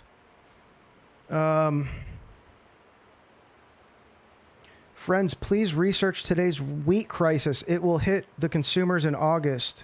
Switch your diet to rice or other grains early to prep seriously for what's coming. Yeah, exactly. So this is what I mean. Like, this is why I'm starting a forum, an online forum, because these conversations need to be happening publicly, and not in these echo chambers, and especially not in these private, Discord servers where, it's still kind of like in the now. Like, people don't think of Discord as like something that I'm going to go and like search for information on here and like find valuable resources. Like, it's just conversations. It's just like a stream of ongoing conversations. So I think that that's been mostly to our detriment, that in the past 10 years, maybe 15 years, online communications have switched to pretty much by default into the private realm, into like private communications, DMs and group chats and, Discord, private Discord chats.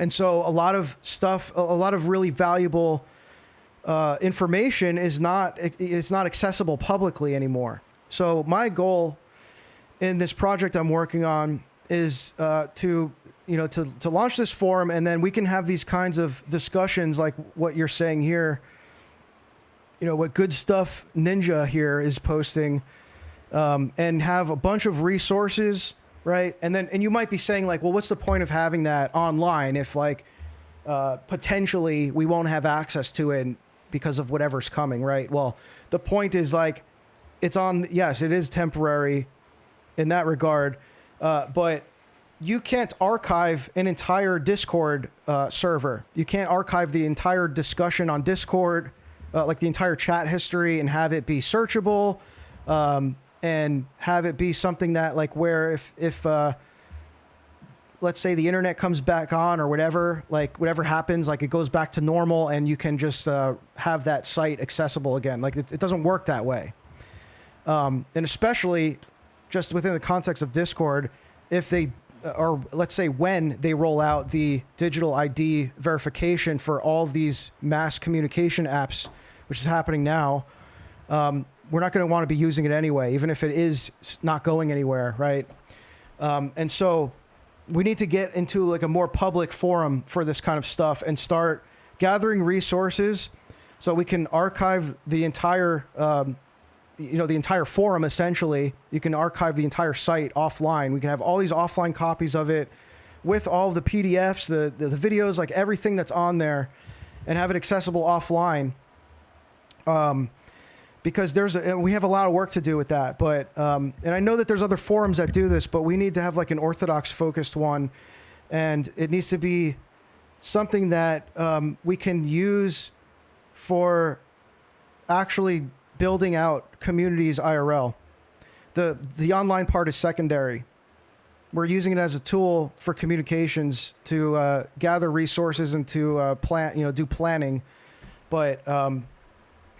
Yeah. So, and this is one of the many things we can start doing now. But I think a good starting point is getting some kind of communication system that we can start learning what we even need to do. How do we even start doing this stuff? For example, I don't know a lot about farming. I don't know a lot about growing my own food. I know a lot about tech, though.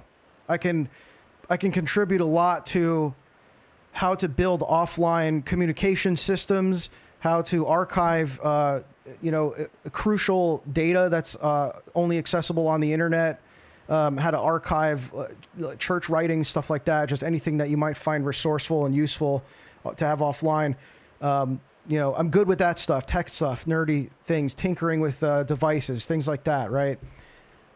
And there's a lot of people that don't know anything about tech.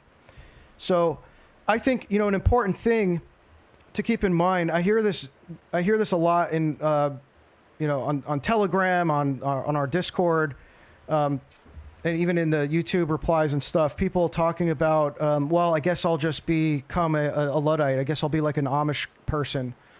I think that's the wrong way to think about this. I don't think that that's going to, like checking out is not, I know that I have the Uncle Ted thumbnail here. That's kind of, just more of a meme reference. Like, I don't think we should actually do what Uncle Ted did and just go completely offline and tech free.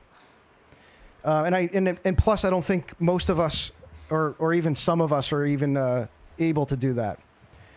I think that tech, and digital tech too, can also be very useful for us. But it's just important that we have the proper usage of it. No one's going to tell you exactly what that is, but that's what, that's why it's important to have these conversations, I think.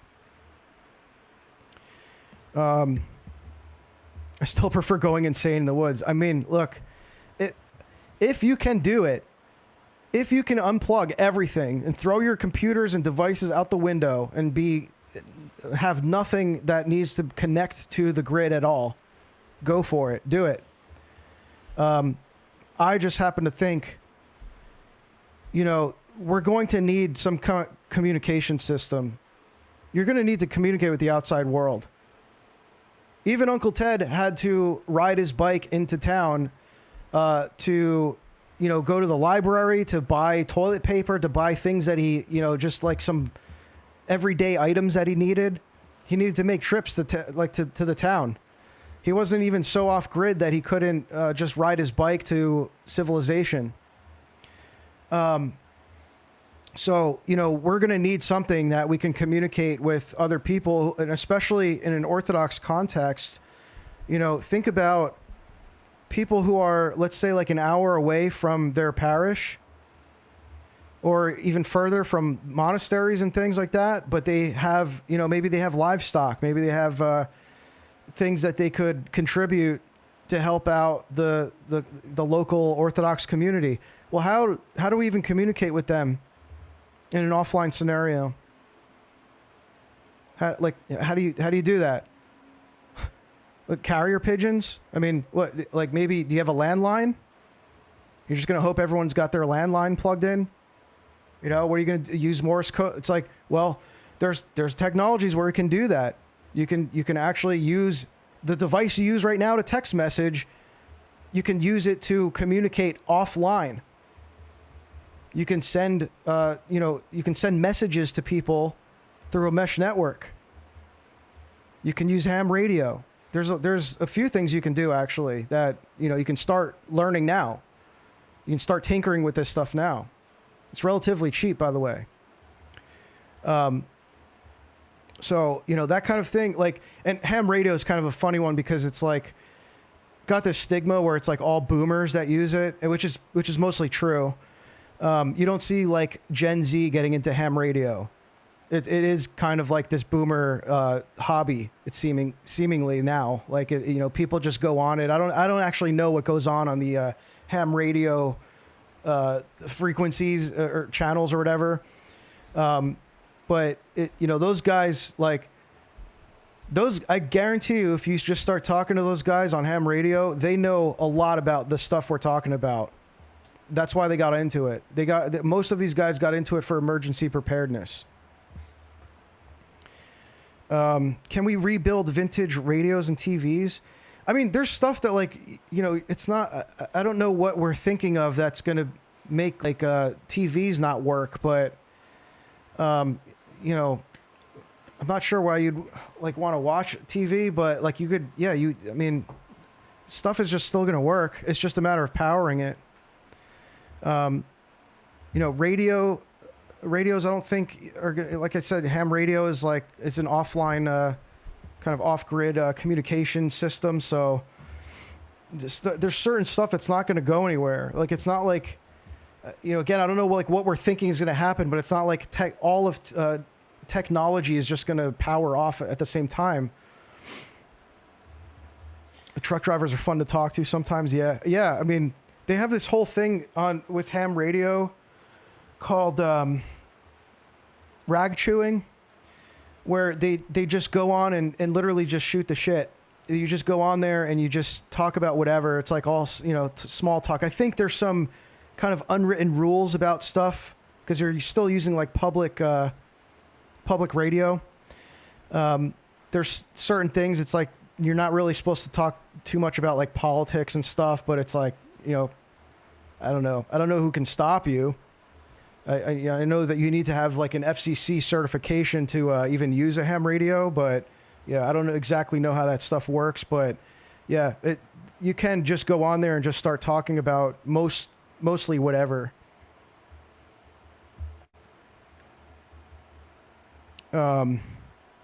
If you guys are interested, we can look at some stuff like that.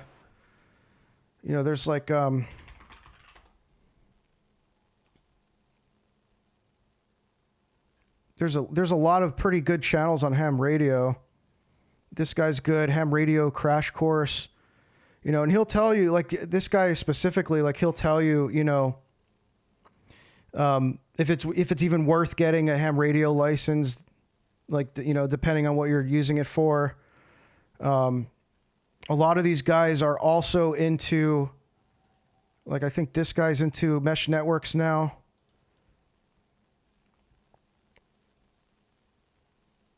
Yeah, they do all the reviews for the, this stuff, it can get expensive, but you can start out relatively cheap. So this guy's talking about mesh core here.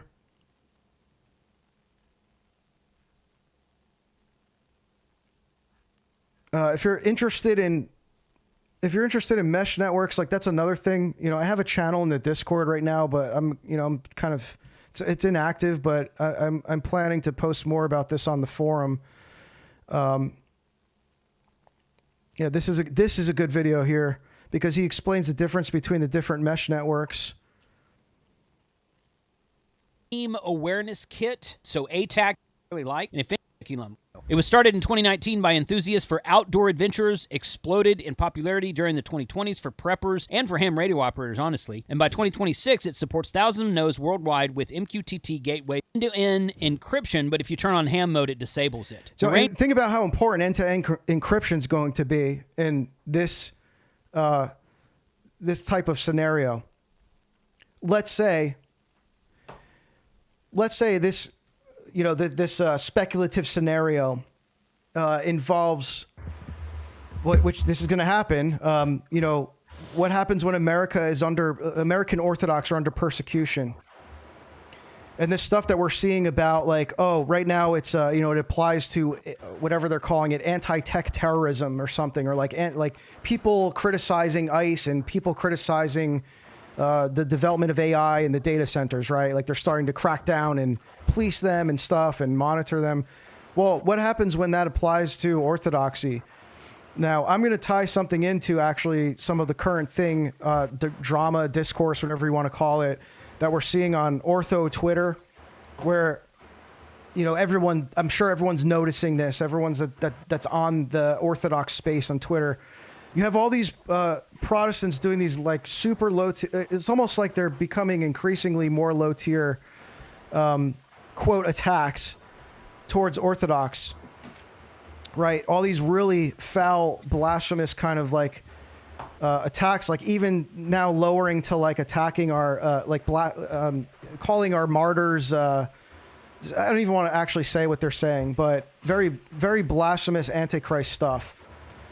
And it's almost like they don't perceive us as Christians; they perceive us as idolaters. Now, I'm not saying all Protestants, okay, just to be clear, but you're starting to see this narrative emerge from these like evangelicals and stuff who are now making these more open statements and more and channeling their attention towards anti-orthodox discourse, right? And it's almost like they perceive us to be, like what do you do with there's growing orthodoxy is growing, but from their perspective, it's a bunch of idolaters and people who worship whatever they say, worship Mary or something. I don't know what, all the things they say, but Protestant slop, basic. It's all it's all slop. It's not. I'm not commenting on the. I must say, demonic things, like pretty much. They say pretty much blasphemy and demonic things most of the time. It's demonic. But the point is, our prophets talk about how we're going to be under persecution. The Orthodox are going to be under persecution at a point in the West, in America, right? And how is that going to, just think about, how would that happen if we are this supposedly Christian country? We're founded on, we're, as they say, a Protestant nation or whatever, right? Well, how would you see, mass persecution from a so-called Christian nation? Well, we're starting to see the beginnings, I think, of this narrative becoming normalized. That the Orthodox are, they're this foreign religion. They're an enemy. They worship worship idols. They're idolaters and stuff. They're a bunch of heretics that are converting Protestants to their religion, right? To their false religion, they say.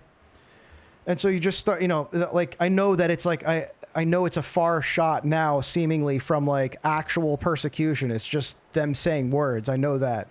What I'm saying is this is the importance of having encrypted communications, because what can this is how can our discourse even be critiqued or monitored or whatever if it's just encrypted, if it's all just end-to-end encrypted, localized, I hope that's making sense. I know, again, it's it seems like it's far down the road, but I think that it's important that we prioritize end-to-end encryption for our communications, not just from the state. That's what I'm trying to say. It's not just to have a private comms network that is not being monitored by the surveillance state, but also by, our enemies who would, who seek to persecute us, basically. There's a ton of reasons why you'd want it to be end-to-end encrypted, but that's what I'm trying to say here. So that's possible right now. That's what this guy's Range talking is about about. 1 to 10 plus kilometers per hop, depending on terrain and antennas. The age-old question of how far will it go? Depends on elevation, depends on terrain, depends on line of sight. It has Android and iOS apps for chat, maps, and it integrates with an add-on on the repeater model. So planning. maybe not the best video to show this, because it looks like he's kind of showing this like it's a military thing, but just start learning about this stuff. If you're interested in communications, like I know this isn't for anyone. This is my particular interest. But the way that mesh networks work is like you have like these nodes that extend the network. They act as like kind of the central signal that is expanding the network, right? And so I envision the nodes being set up, like the central nodes being set up in monasteries and local parishes. And again, this is something you can just do. And even outside of that, just outside in your property, in your, local kind of different, your local area, like you can start to spread, I actually don't know the legality of setting up a node that's not on your property, so I'm not going to comment on that. But the point is, you could even just do your own, networking at home to just get yourself set up, and then get with your parish, your priest's permission, get set up with a node at your local parish, at a monastery, and you can start developing this right now. Like, so that's what I'm talking about, is that we need to just start having a kind of a central hub that we can all start to plan this stuff. And actually not a central hub. Like, it needs to be decentralized, but the point is, like, we need to just at least begin having these conversations and have a dedicated space exclusively to these conversations, so that it's not something that's just like lost in the slop of the algorithm and all this other information that you're getting, all this entertainment and stuff and memes. Like, we need to have a dedicated space to start gathering resources and planning this stuff. That's what I'm saying. Mm-hmm. And a lot of you, I'm seeing that there's a lot of increased interest in this, at least in in our community. A lot of talk on the Discord server about this lately. A lot of anticipation for this forum I'm talking about. I'll cover it once I launch it. I'm hoping to launch it next week. But and I've said this before. This stuff, like, for the most part, unless you're talking about setting up a parish or a monastery with a node, something like that, you can just start doing this. You don't need permission from a priest or your spiritual father. Like, there's no difference between this and growing your own food. Do you need to ask your priest, like, oh, can I, do I get a blessing to just start growing food? No, you need to, like, you can just do this, right? You can just do this. So, yeah,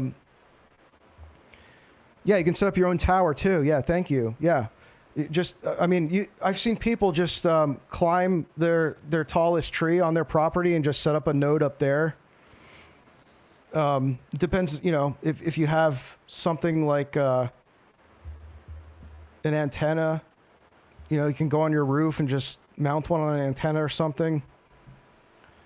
But plenty of stuff you can do. I'm in an area that's not great for. It's not very elevated. It's very mountainous, but I'm not in the most elevated part, so it makes it a little more difficult. But what is usually on elevated landscapes? Monasteries. Monasteries are. I mean, I've seen saints say something along the lines of, like, monasteries are antennas to heaven. So most monasteries, I think, are, even in America, they are at a high altitude, so they have a great advantage for having central nodes set up there to really spread their the network, like the communications network, and to have that clear line of communication. But of course, monasteries are also very remote, so it would require expanding that network further. So it's not, you can set it up at the monastery, and then if no one lives around there and there's no other nodes, it's only going to go so far. I hope what I'm talking about is not so, like, nerdy and niche that you guys have no clue what I'm even saying, but it's really no different than Wi-Fi networks. The only difference with mesh networks and Wi-Fi networks is that, kind of technically speaking, they are Wi-Fi networks, but the reason they can go so far is because the frequency. All right, so I'm gonna explain this in the most non-technical way, so most of you can understand this. And this will help you understand how this works. But your Wi-Fi signal, for example, that you use to connect to the internet in your home, there's what is it, 2.4 gigahertz and a 5 gigahertz connection. The 2.4 gigahertz is a slower. It's a slower connection. I'm trying to think of non-technical words for this. It's a slower connection, but it has a higher frequency, meaning, a further signal. So it's a lower frequency, but a further signal. So it's not as powerful as the 5 gigahertz signal, but it travels further. The 5 gigahertz signal is more powerful. You'll have a stronger connection, faster, but it doesn't travel as further. And you'll notice this on your own property. Connect to your 2.4 gigahertz Wi-Fi network. Now, some people, they only have one, but like there's a way you can set up your router that there's 2 networks. And if you connect to the 2.4 gigahertz and go in your backyard, you'll have a stronger signal. If you stay in the same spot in your backyard, connect to the 5G, you'll have a weaker signal. But if you go closer to the router with the 5G, you'll have the most powerful signal that router can transmit. So with mesh network nodes, it's essentially taking these really low frequency, like it would be like instead of 2.4 gigahertz, it's like 0.010 or something like that. And because it's such a low frequency, it travels a lot further. That's basically all you need to know. And so to keep the connection traveling as far as possible, you just need to chain it together. Same with a Wi-Fi extender.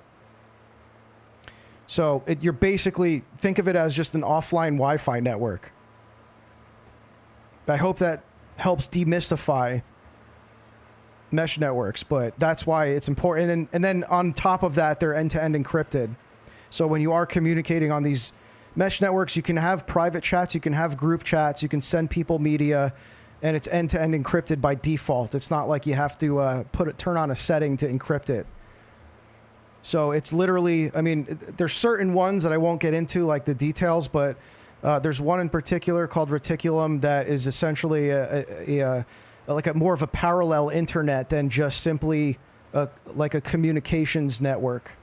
And you can use, it's device neutral, so you can use something like a LoRa, like a low radio, lo-fi kind of like radio signal device.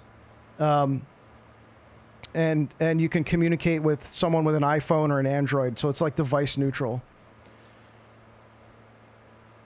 No phone number, no account needed, no logins or anything like that. I used to broadcast on a lower part 15 AM transmitter. Nice. Yeah, best idea. Yeah, that's 3.5 miles. Yeah, that's great. Yeah, that's what I mean. Like there's if you can get a powerful enough signal, like you could transmit like for like maybe 5 miles with certain configurations and protocols. You can transmit a signal pretty far. Like for me, I live pretty close to my local parish. And if I set up a node at my local parish, I could easily communicate with anyone that's at my parish from my house with just probably one node. I wouldn't even need to extend it. So that's what I mean. Like, that's one, again, this is just one way. This is just the way, this is just what's particularly interesting to me. Now, I do happen to think that before you even get into like the whole like planning offline, off grid, like emergency scenarios, where it's like you have people doing growing food, You have another person has chickens and they have eggs. You have another person that's, got like some setup with like generators or like whatever it is, right? It's like you have all these people scattered around that can contribute to like a greater project. Well, how do you need the communications first. So like I just strongly believe that the communications network, it would be a great benefit to have that set up first. And again, you can just do that now. You don't even need to be expecting something to happen. You can just like do this now in case, like, let's say this thing we're all talking about, this anticipation of a catastrophic thing that whatever knocks out the power grid, or there's an energy nuclear crisis, bomb. A nuclear bomb. Sure. Let's hope that look, that's a whole other conversation, because I don't even know if nukes are. I'm not even totally convinced nukes are real, but that's a whole other conversation. Okay, my friend. It's not something I would debate. It's not a hill I'm going to die on. I'm slightly skeptical about nukes even being a real thing, but maybe they are. I don't know. Again, I'm not going to debate that. Anyway, let's say they are. Yes, sure. In case of a nuclear, we're in a fallout situation. Sure.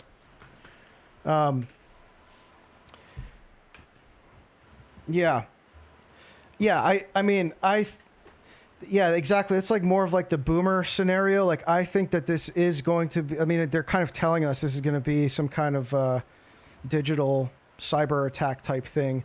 But anyway, regardless, even if that doesn't happen, there's still going to be times where it's like we're going to end up in a scenario where we need to have something in place where we're not like relying on having an ISP and a phone number and a cell provider and all the infrastructure that works perfectly that we rely on. This is actually a crazy thing. Like, when you think about this, right? Most of our communications are through SMS, right? I'm talking like outside the internet. Okay, so you're just like communicating with somebody else that you have their number, you're using SMS communication. So you're sending a text message. When you do that, let's say it's a person in your house. All right, let's say you're texting your wife and she's in the other room, or she's like on your property. Think about how crazy this is. When you send that text message, it's transmitting to towers that are not even in the United States, and then they like relay, they have to come back, and it makes this whole crazy journey that eventually comes back and ends up at the recipient's phone who's in your house. How wild is that? That's literally what's happening, and it seems like that's not happening because it's just Yeah, it just seems instantaneous. You send a text, you see it, it's like it comes through right away, but that's what's happening. It's traveling through, like, it's not even, in many cases, it's not even like just in the US.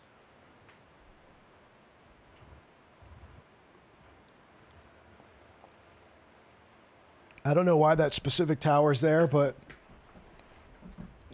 it's the spy tower, Well, I know that I have friends that live off grid, and they say that when they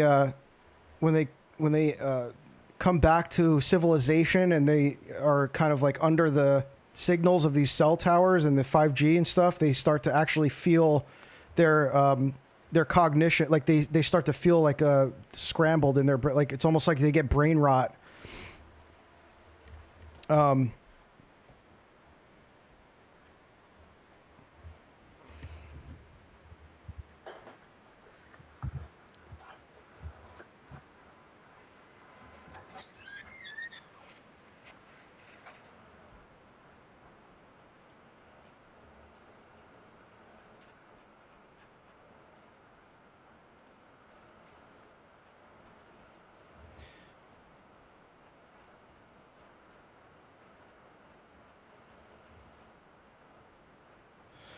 Yeah, so the point is, like, with mesh networks, that's not happening. It's literally just beaming straight to the device that you're communicating with. Like it goes through the mesh network, but it's going to the device that's near, that you're actually targeting.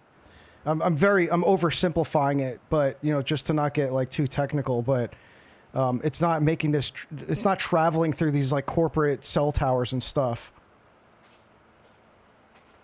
So, it's like, I can't even name how many advantageous ways that it would really benefit, especially like, for what we're talking about here with like building offline Orthodox communities, localizing, decentralizing. I had something I'm trying to find in the Discord that I posted last night. You guys had it was a lively discussion here because I can't even find it anymore. Here, this here, what is this? Papa Sandra. Okay, I'm going to find, I didn't even save this tweet. I'm going to find this real quick. Yeah, check this out. This is actually kind of funny, but it actually, I can see this working, and it looks like it's real. I've talked about this before. This is a funny example of this, but you can build these. They're called people call them cyber decks. It's like an offline, an offline computer that has like survival tools and stuff like that. Offline resources and whatnot. Probably communications systems and things like that. And this one is, so this is a local AI. So it's a laptop running an NVIDIA RTX GPU, and it's powered by a gas motor, which, and I was explaining this in the Discord because I think people didn't get it. The absurdity of this is that this is actually the most stable way to power, an offline AI, like without having, let's say, electricity, like without, like, how do you power a GPU that's running an LLM? So for those who don't know, running an LLM locally, meaning, the LLM is like running on the machine that you're using. It's not on a server. Like when you go and use ChatGPT, for example, you're using OpenAI's servers. Like, so their servers are doing all of the compute and all the powering of the LLM. For local AIs, you're just doing that on your own machine, but it takes a lot of CPU, generally speaking, and a lot of power too.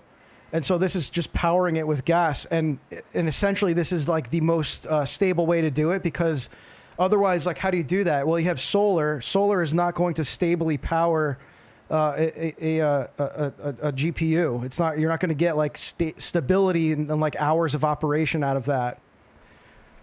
So it's just this is not something you should like consider. Like, it's just, that's why it went viral, or somewhat viral, because it's just kind of comical. But someone's actually this actually does work, and someone's selling it.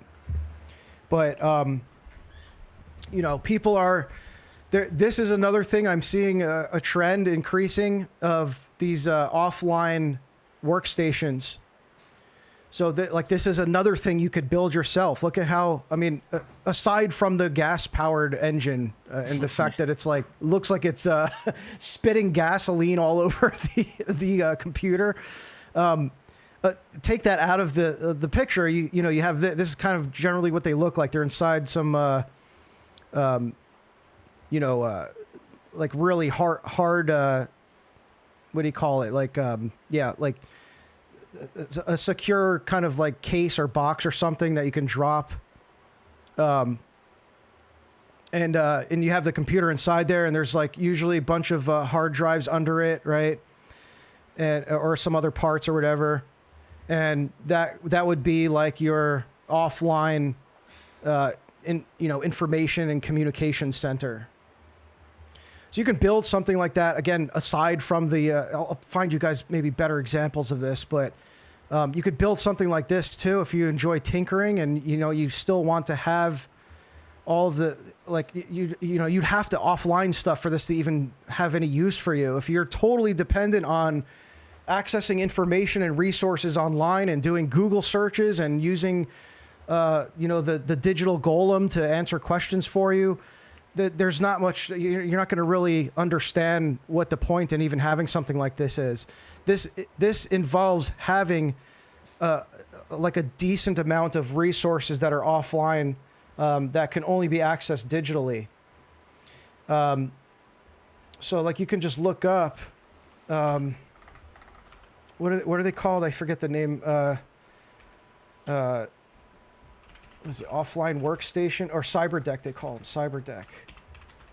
Like this is like a trend. So it's weird. I mean, it's not weird actually, but this is coinciding with all of this kind of like, maybe it is just fear mongering and stuff, and people are like, it's just trending for that reason. But I am seeing more of this type of stuff. If you're doing this kind of thing to watch movies, I mean, you can do that, but movies take up a lot of space. It's just, that seems really counterintuitive. But yeah, so like this guy here has keyboard here.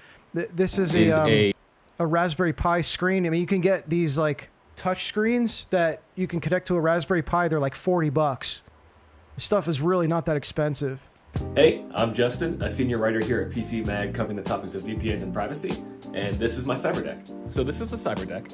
I use it mainly as a distraction-free writing device that auto-uploads any so this guy's just using it for writing, but act as a hinge that lets you fold it down relatively flat to make. Yeah, I mean, you can see all kinds of these. People just put them in whatever.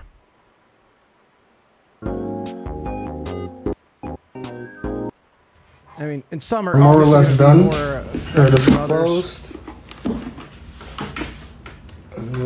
Oh my gosh! What? This How do is you power this? a nuclear reactor over there. You got 2 GPUs in there. Oh my! This is ridiculous. So this would be for. I'm assuming he's using this for an LLM. Yeah, pretty much. Man, you don't need an LLM. Like you don't need AI that bad, guys. That's just ridiculous. I mean, this is just goofy aesthetic stuff. But yeah, you get the point here. Yeah. Raspberry. I would imagine Raspberry Pis are going up in price.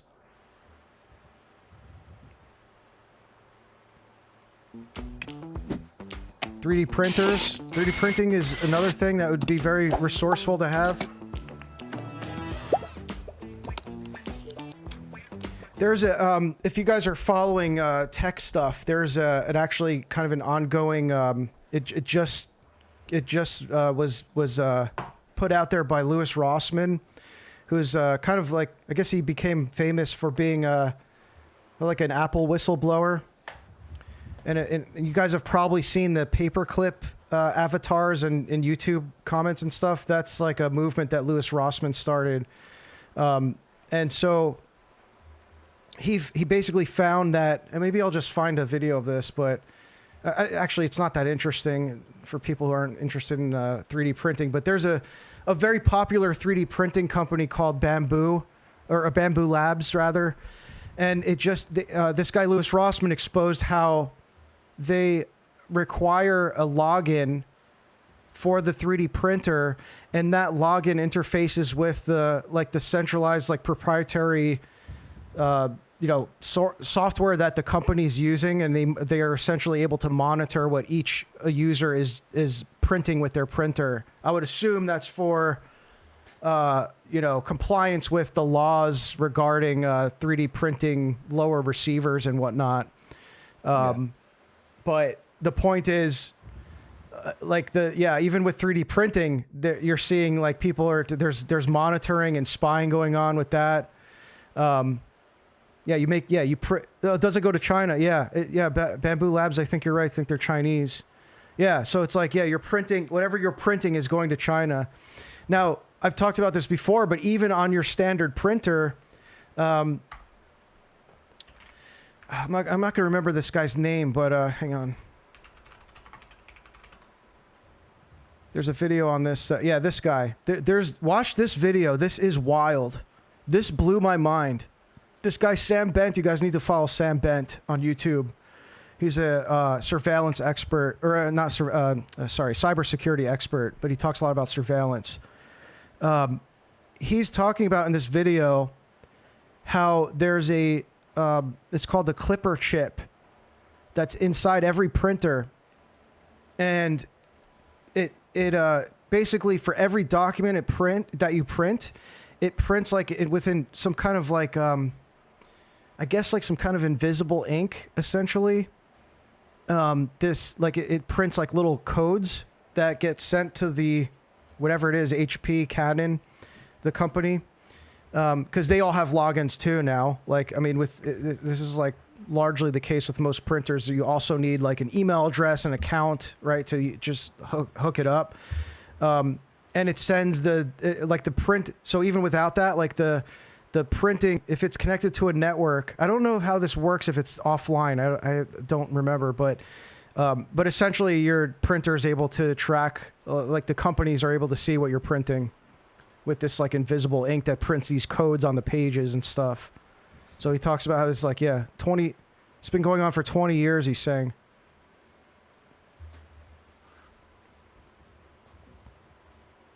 Just assume literally anything that connects to the internet is spying on you. Just assume that.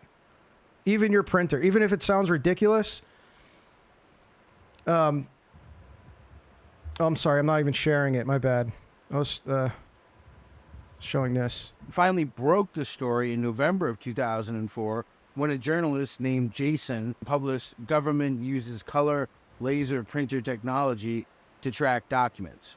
A senior Xerox researcher, Peter Cran, confirmed on the record that the hidden markings existed to begin with. And the EFF, when they heard that, it's like they smell blood, which is awesome, they immediately launched an investigation as well.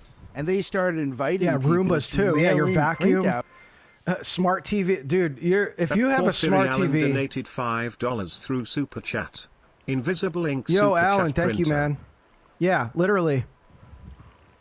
Which is funny because like invisible ink was like how, like that's like OG spy intel is like they were communicating with these letters that they would write these fake letters, and then the real message is in invisible ink, It's like how they would transmit all these secrets and stuff. But it's like literally on your printer too now. But thank you for the 5, bro. I mean, smart TV, like devices like IoT type stuff, like an Internet of Things type devices, smart fridges, like anything smart, avoid. Do not buy smart device. Your smartphone is already doing way too much. No smart devices, man. Anything will have a software, don't buy, okay? Well, especially proprietary. Yeah. Like if it doesn't let you so a good example of this is the most secure way you could possibly have a smartphone is to actually buy a Google Pixel. Why is that? Why Google? You would think that'd be the last device you could get that would be private, because that's what the Google devs use to test their the Android OS. They use it so it's the most hackable smartphone. So you can still install a third party third party OS that's not their proprietary software that's built into the phone, like Apple, for example. You can't do this with Apple. You can't jailbreak Apple phones anymore. So with a Google Pixel, you can install Graphene OS and make it the most private, smartphone that you could possibly own. There's a lot of, I wouldn't say a lot, but there's some mild inconveniences that come with that. But for the most part, like out of the box, even for a non-tech person, you're getting a lot of built-in privacy, like the most you could possibly get, because everything's like all the apps are sandboxed, for example, like they don't communicate with each other.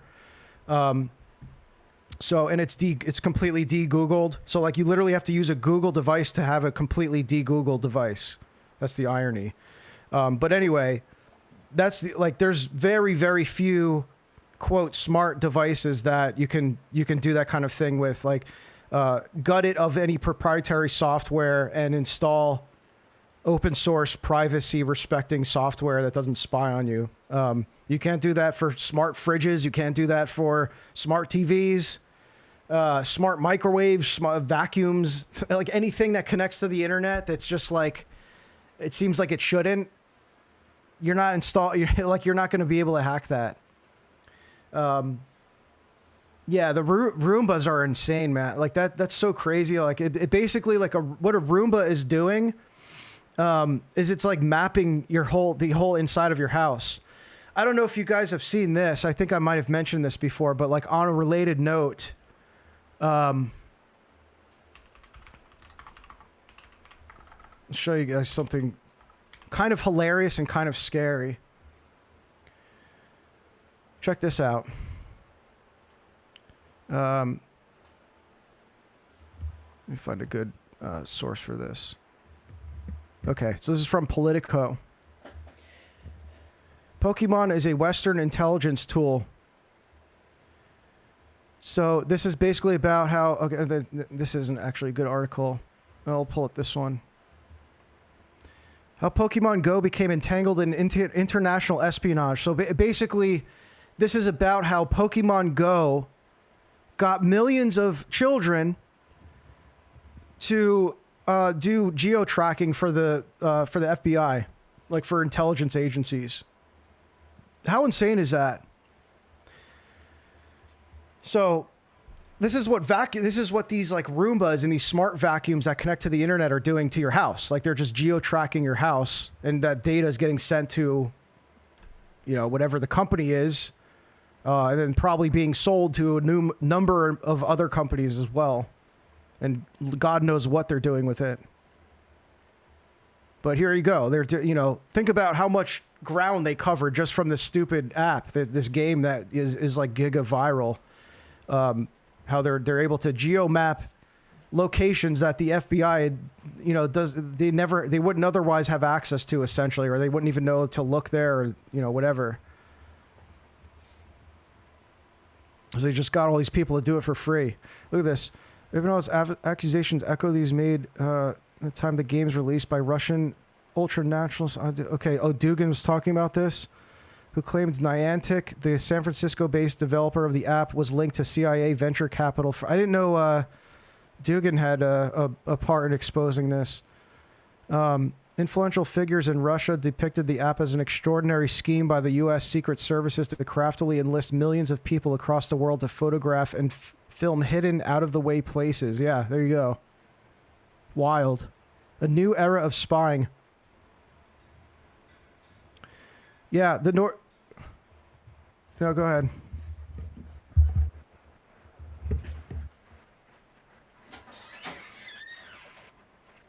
Well, then they get kids to do it, too.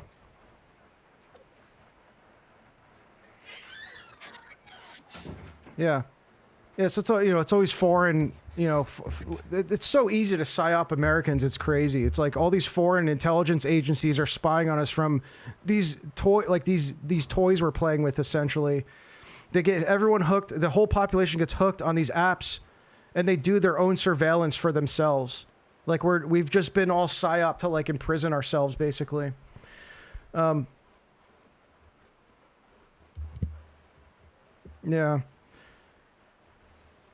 Remember when the feds came after yeah, well, that's a whole other thing, is that they're cracking down on VPNs now, not just Nord. I saw something on this, let me see here.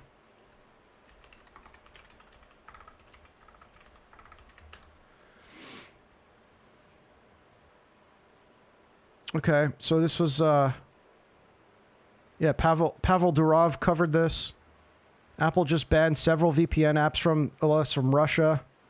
Russia's kind of like, you can't really even use Russian VPNs here. Russia's really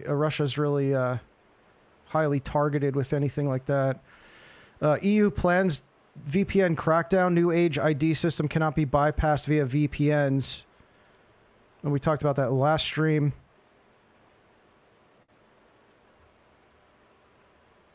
To protect their privacy crackdown, Spain ordered VPNs to block IP addresses.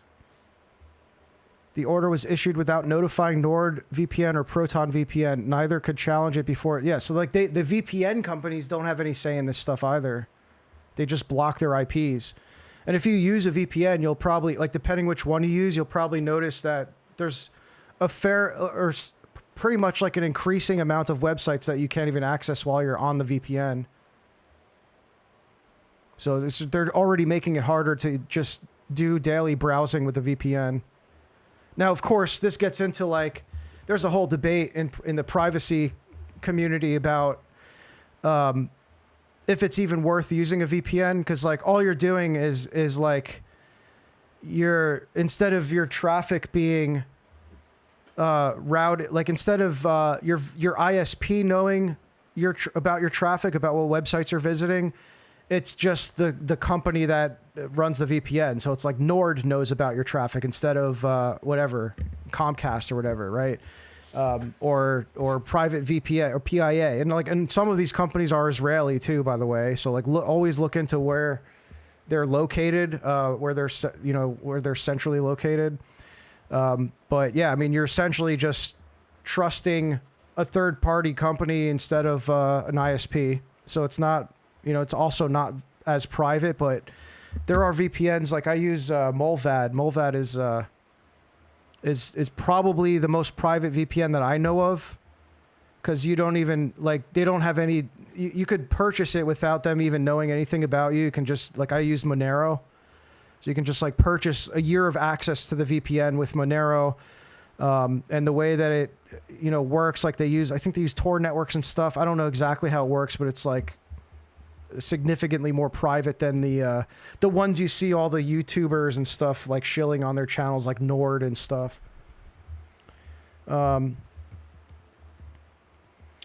If only people can create decentralized software similar to Bitcoin without a company being company to be targeted. Yeah, that's that. I mean that's the idea. Yeah, just more decentralized. I mean, a lot of that stuff is blockchain technology. You talk about so for example, when it comes to media, right? Like with videos, you have platforms right now like Odyssey. This Odyssey platform, I think this is how you spell it. So this right here is like a YouTube alternative that's on IPFS. So the way that this works is it is decentralized, and it runs I think it's just from peer-to-peer nodes, I believe. So if you click one of these video, if you click someone's video that no one watched yet, it'll be a little bit slower because you're the only one loading it. But the more people watch it, the faster it is. The average user, I don't think, would even notice the difference in speed. But these are all decentralized, these videos. So these can't be, as far as I know, I don't know how they, if they can take stuff down with this. I mean, there's always law, what if it's illegal? They have to have some kind of mechanism to actually be able to remove videos. That's the thing. So I don't exactly know the details how this works, but yeah, more stuff like this, just not dependent on one company to change their policy overnight, and then your videos are demonetized without you knowing why, without any warning. This happens all the time. This is a whole other thing. We're just way too dependent on YouTube, on Discord, we all use the same apps. It's crazy. We are all using the same apps, and they're totally centralized. I do have a Rumble. I don't, let me see my Rumble. I don't know if I have much updated on there. One of these I have linked to my, hang on, I'm going to have to switch so I don't expose anything. I thought I had something that does, auto back up my videos. I know I have, on my home server, I have everything that I post on YouTube. And Substack, I have it automatically backed up. So if my channel does get nuked, it's not really a big deal. I don't have I don't know if I have it synced with anything, but I'll have all the videos. They'll just go up somewhere else. Put it on PeerTube or something. Give me 1 second.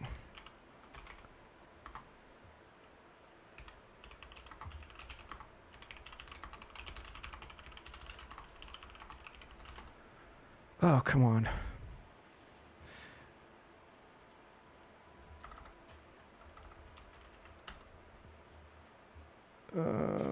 Sorry, I'm actually, what I'm doing is putting in my master password so I can get my password to Rumble. And my master password is so wild that I... Hang on a sec.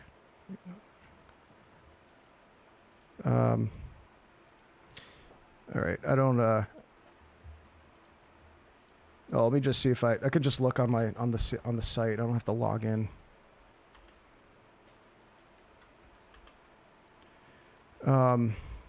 What is it? What would it be? A Westgate or something? Rumble.com.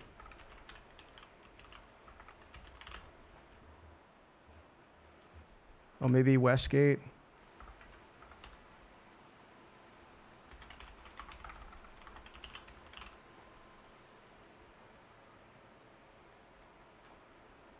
Oh, I thought I had a channel. Hang on. Is it? Is it the reversion? I know I'm not. I'm asking you guys as if you know. Oh, here it is. Yeah. Okay. No, see, I have like hardly anything on here. I had to manually upload these. I thought it was like, yeah, I don't. I guess not. I guess I don't.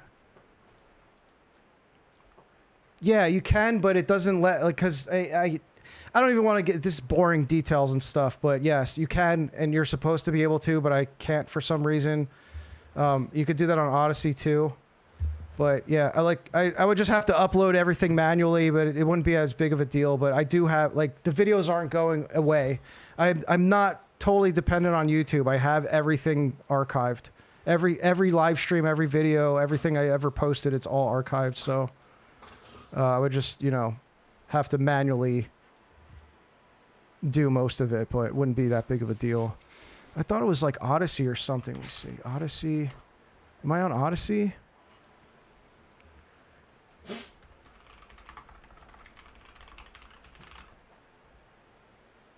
Nope, not on there either. Yeah, I should be.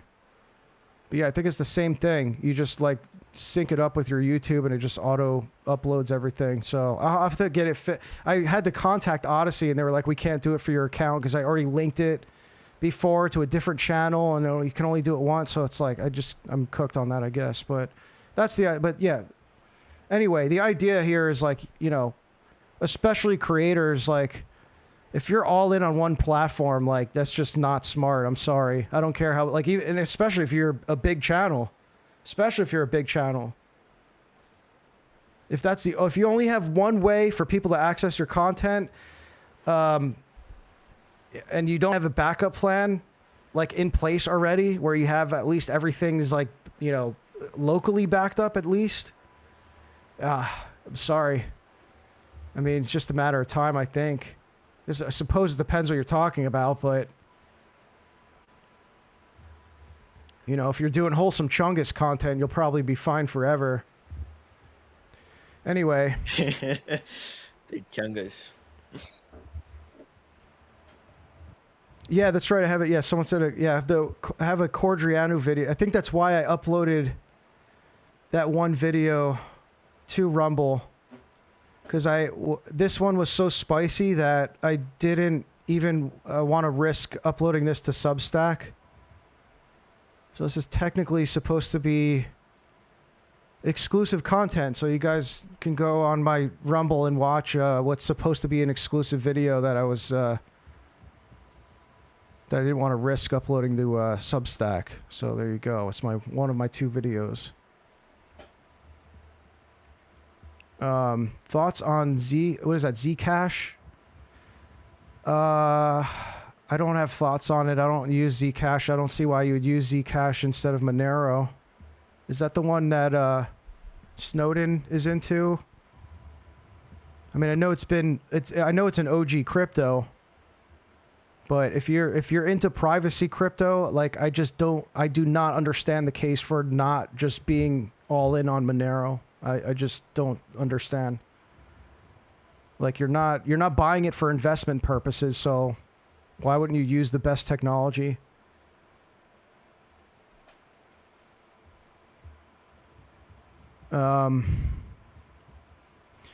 There were some other things I forgot to play here. Oh, okay. Let me just share some of the tabs that I had queued up.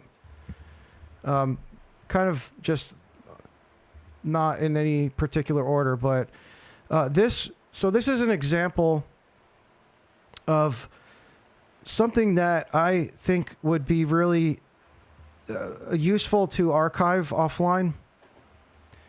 Now, this is from the Death to the World. Shout out to Father John Valadez. And he's telling you the source here. So like, you can buy a printed book where you can find this excerpt.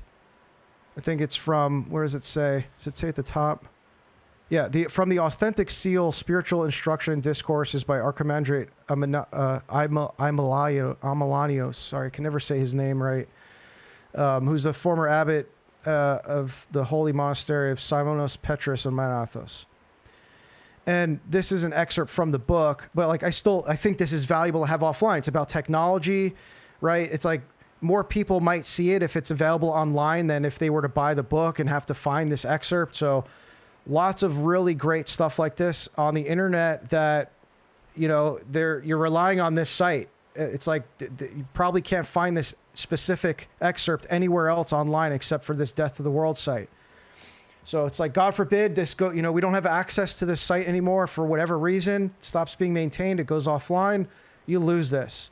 This is incredibly valuable because it's one of the few works I've seen written on an Orthodox approach to technology or Orthodox understanding of technology specifically. And I'm not going to read the whole thing. Here, I'll just post it in the chat if you want to read it yourself. But it's like he's talking about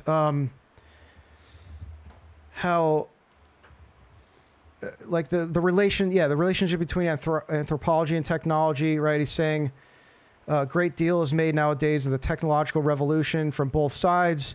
There's those in favor and those against, right? But in the realm of Orthodox theology, it's essential.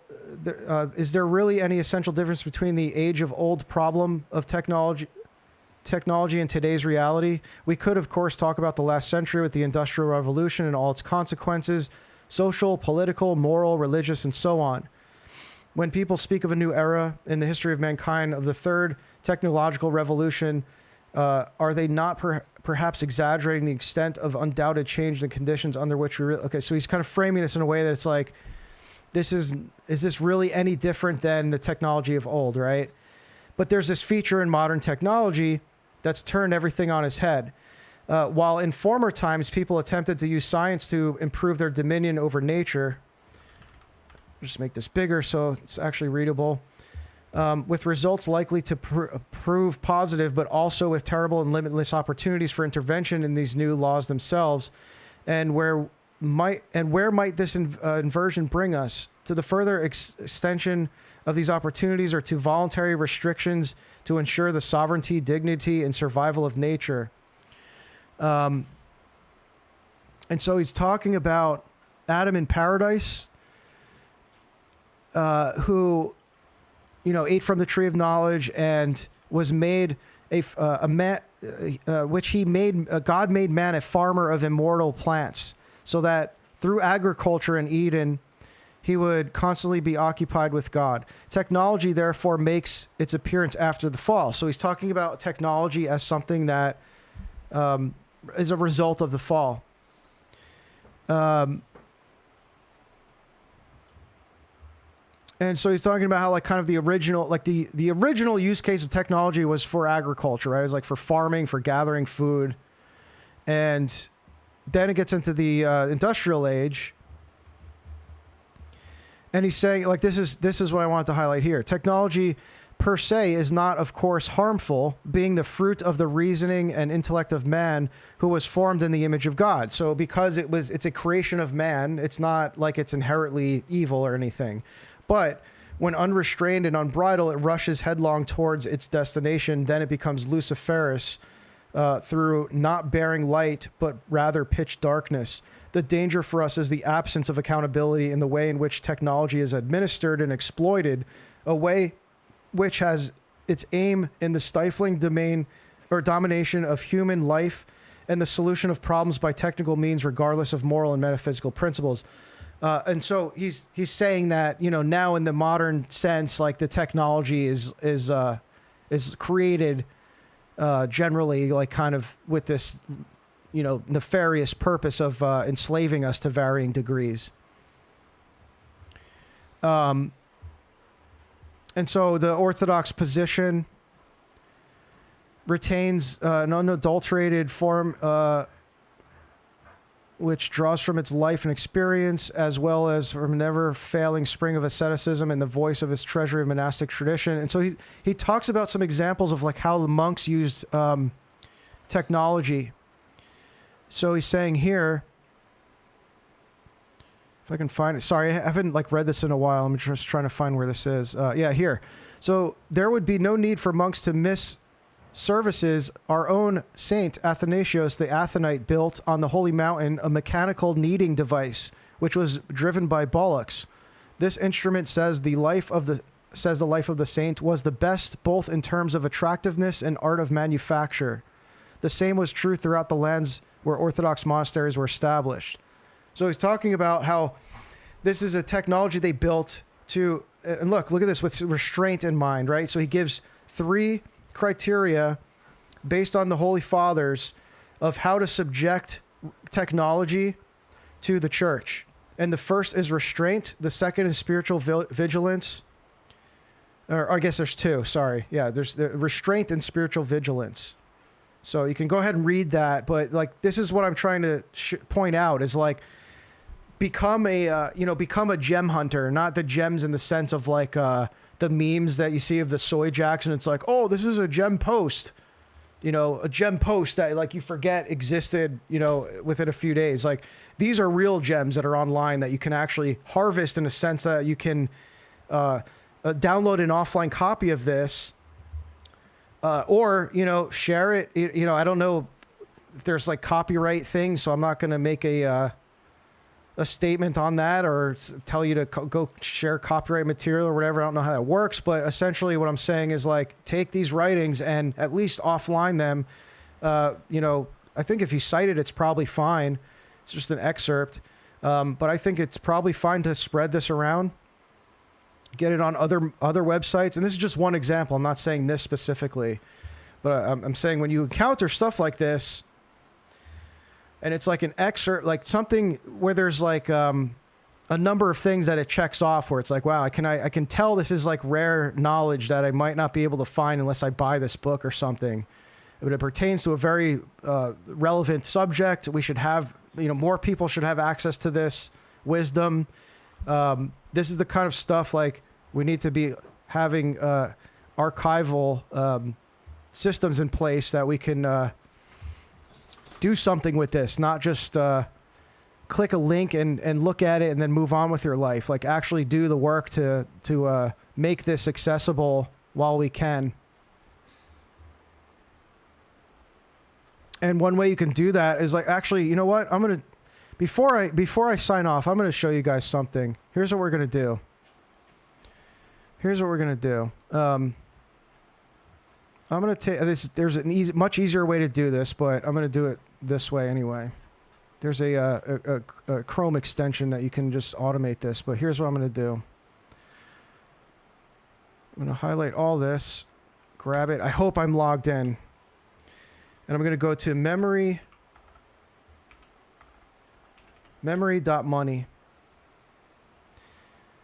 And yes, I am logged in. So here's what I'm going to do. Oh, I can just enter the URL. I didn't even have to do all that.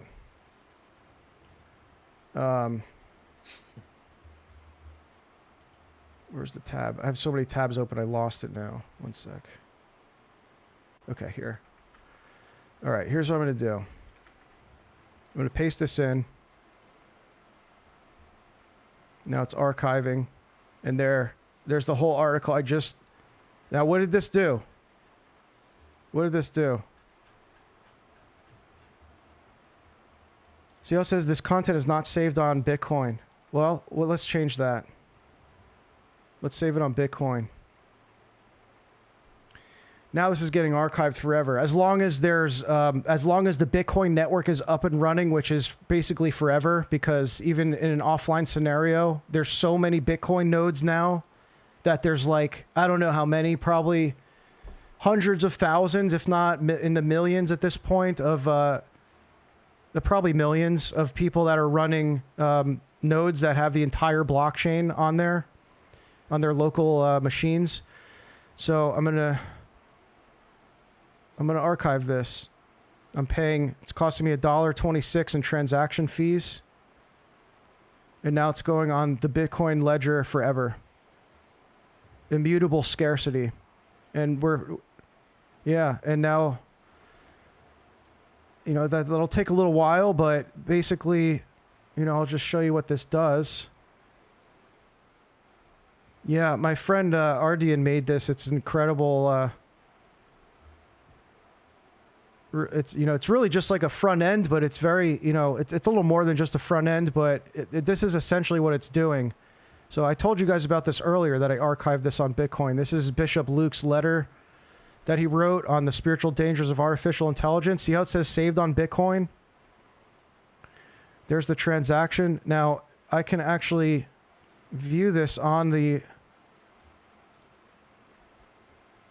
now there's the original link, but that's not permanent. This is going to go away at some point. You won't have access to this. You will always have access to this. So if you look at, and you can listen to it too. It does like an audio reading of it. If I go here, this is what we're going to look at here. This is the Bitcoin, like, you know, the front end that shows the all the blocks, like the inscriptions that are on various Bitcoin blocks.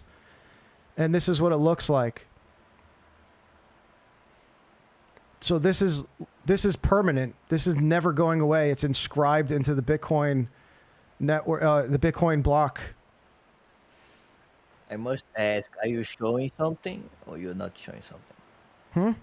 Are you showing something on stream right now or you don't show something? Oh yeah, my bad. Yeah, is this. Yeah. This is yeah. No, you can go ahead, ask.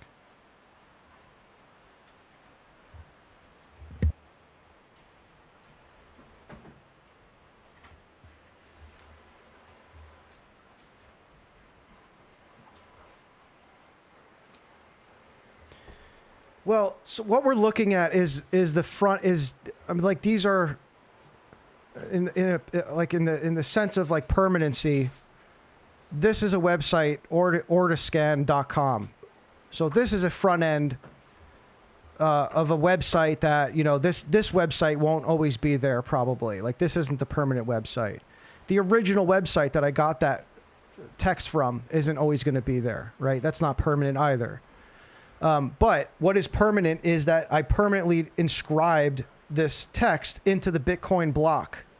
So, like, you could view this, like, how do I describe this? Like, you don't need a website to view this. This is this is on Bitcoin. This is quite literally on Bitcoin. Bitcoin is like, okay, here's this is going to help you guys understand this. This is the best thing I could think of in recent times that I've seen that will help you guys understand what we're talking about here when it comes to Bitcoin. I'll just let this play. Okay, so this is from it's actually recent, May 20th, on Fox Business, and they're saying here, Bitcoin isn't just money, it's infrastructure. The U.S. Navy is already using Bitcoin's encryption to protect military data. This is bigger than finance. This is about securing everything of value. Which is like, we've known this about Bitcoin, but it's because the narrative around it changed, where it's like, oh, it's money, bro. It's a financial asset. It's just an asset that you hold and it makes you rich. The number goes up. No, it's not. It's not that. This is what it is. I mean, it is that, and that it's become that, but this is like what it does. is. All right, let me bring in the Digital Chamber founder and chairman. I hope this is Perry-Ann loud Loring, enough. On this. Great to see you, Perry-Ann. Thanks so much for being here and weighing in here. What is your take on the Clarity Act and where this goes? Do you believe that if, in fact, the crypto platforms do ultimately have the right to pay rewards, people will take money out of their traditional bank accounts and put them in crypto platforms? Well, I mean, we're not seeing that right now. You can get yield on digital asset deposits at all sorts of companies in the U.S. today. These are regulated businesses, so the reality doesn't match up with the talking points that are being used to slow down the bill. I really called this stage of digital asset adoption as the mask off phase. The banks have taken their mask off and their gloves off, and they've really come out very forward-facing against the bill, and they really are the last standout in terms of the group of organizations who have yet to adopt this technology, but it's coming. You can't hold back innovation. You can't put the toothpaste back in the tube. The technology is out there. It's going to strengthen the banking system. They're just being very slow and apprehensive to adopt it. Mm-hmm. So Perry-Ann, tell us how you think digital assets changes financial services going forward. What are your use cases? Where do you think this industry is going? Well, just last month, we saw the U.S. Navy share in a congressional testimony that they are using the power of Bitcoin, the encryption power of Bitcoin, to protect military data. This really validates and puts a stamp of approval of Bitcoin, not just to being used in the financial system, but as critical technology in all sorts of infrastructure. When most people think about Bitcoin, they think about money, they think about the financial system, but the technology underpinning Bitcoin, the blockchain, can be used to facilitate, protect, and transfer any type of asset or thing of value, including data. So we are seeing this technology being used for financial transactions, financial assets, but we are also seeing it to protect data. I believe we will see it used in protecting other types of information, personal identifiable information. Think of healthcare data, think of the insurance industry. The types of interactions and transactions all can be done protected using blockchain rails. And this is open technology. It's open source. It's not proprietary like most software, meaning it's free to use. So it's going to make a range of services cheaper for everyday people and Americans, and safer because it's protected with military level encryption. So there you go. I hope that helps to understand that it is like, because money is just information. That's all money is. Like, it's Bitcoin is money because it's information. It's not just money. It's not like, you know, just an asset for financial transactions. There's some good comments here. Oh yeah. Oh, thank you for the $5 Punish Whirly gig. Yeah, the doggo's starting to spurg out. So that is the for the regular viewers, you'll know that that's the end of the stream. Yeah, that's the sign that it's time to wrap things up here. But I wonder if Bitcoin, or I wonder if the Bible is inscribed on Bitcoin. Yes, it is. I'll show you right now. It's the top one here. So this is my friend Ardian did. This is, I think, the first thing he did on this, just to demonstrate what you can do. And you guys just watch me pay the transaction fee to inscribe it on the ledger, and it was like $1.37 or something like that. This, you can imagine how much this costs. This is the entire KJV Bible. This probably costs like $700, $800 or something like that in BTC. There's just for the transaction fee of inscribing all this text. But the entire Gutenberg ebook of the KJV Bible is on here. So it's all in Bitcoin. And you can look at this here again. You can just see on ordinal scan that it's all there, and it tells you which blocks it's on, how much, like the size of it, the number, the Satoshi number.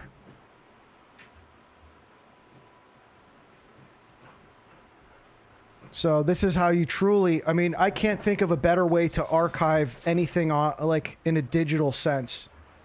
Now, can you do this with video?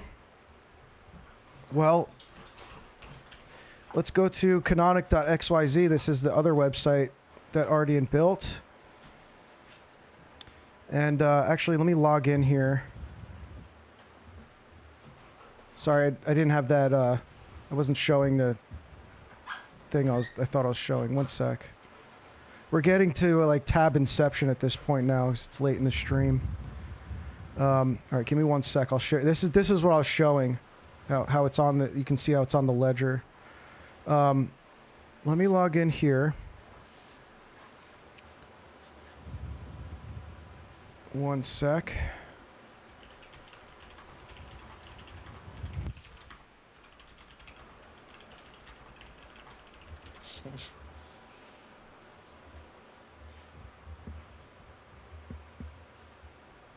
Okay. Now this is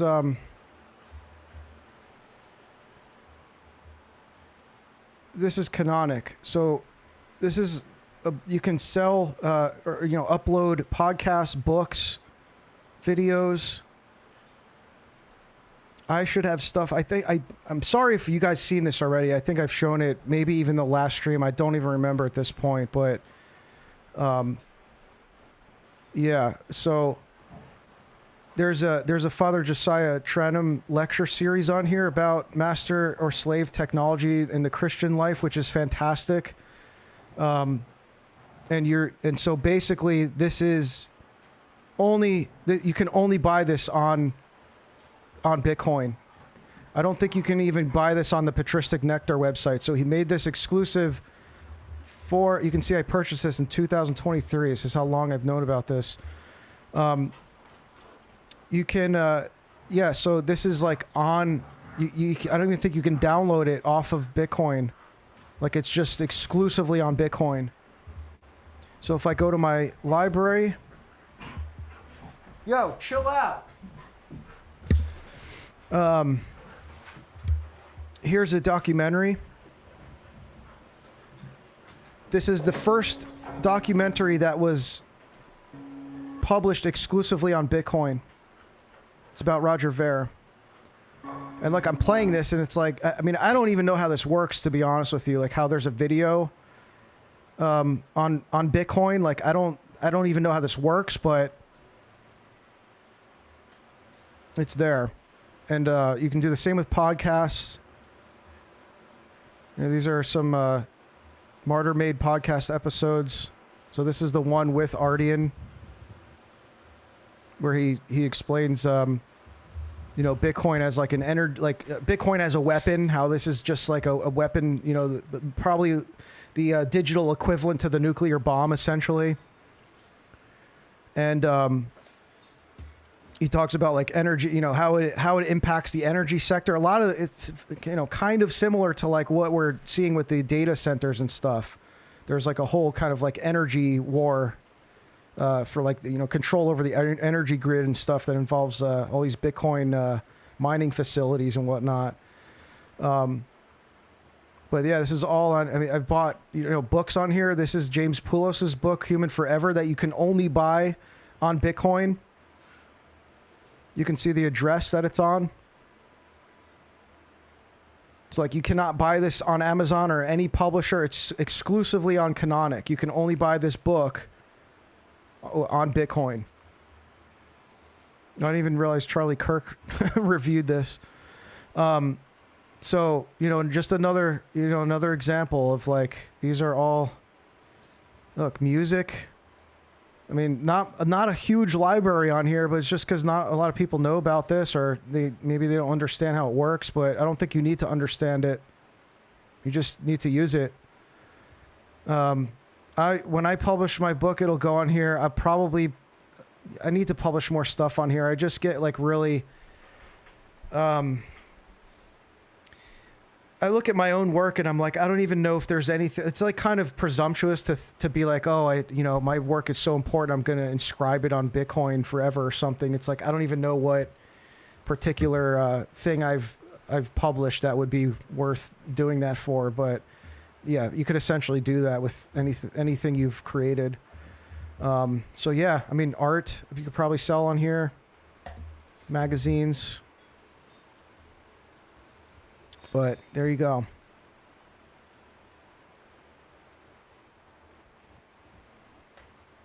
Yeah. But I mean, you could like, even aside from that, you could just start using Arc right now. Look at this. You can put an icon on it. You can put an icon on the blockchain.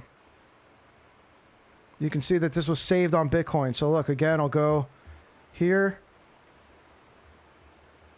And can you actually view? I'm wondering if you can actually view the image, because I know that there's you can actually save images on Bitcoin. There's a whole debate over that. A lot of the Bitcoin maxis don't like that you can save JPEGs on Bitcoin, and it's called, like, it's in a certain thing called the what is it? Op return. It's like an op return part of the block that like allows you to put data on there, and I think it's including JPEGs. So it's like you can't look. They can debate about if they think you should be able to do it, but the fact is you can actually just do it. Like no one's stopping you from putting images on the blockchain either. So yeah, you can literally just put icons on there.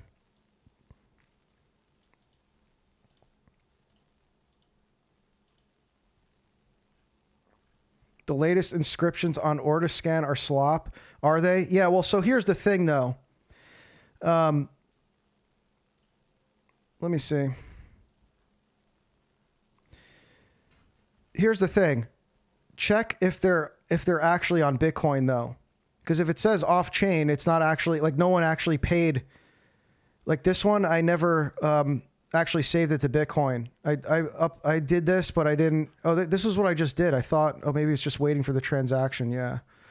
But if you look, where's the latest? Is there a way to see the latest ones? I don't even know how you're seeing the latest, but anyway,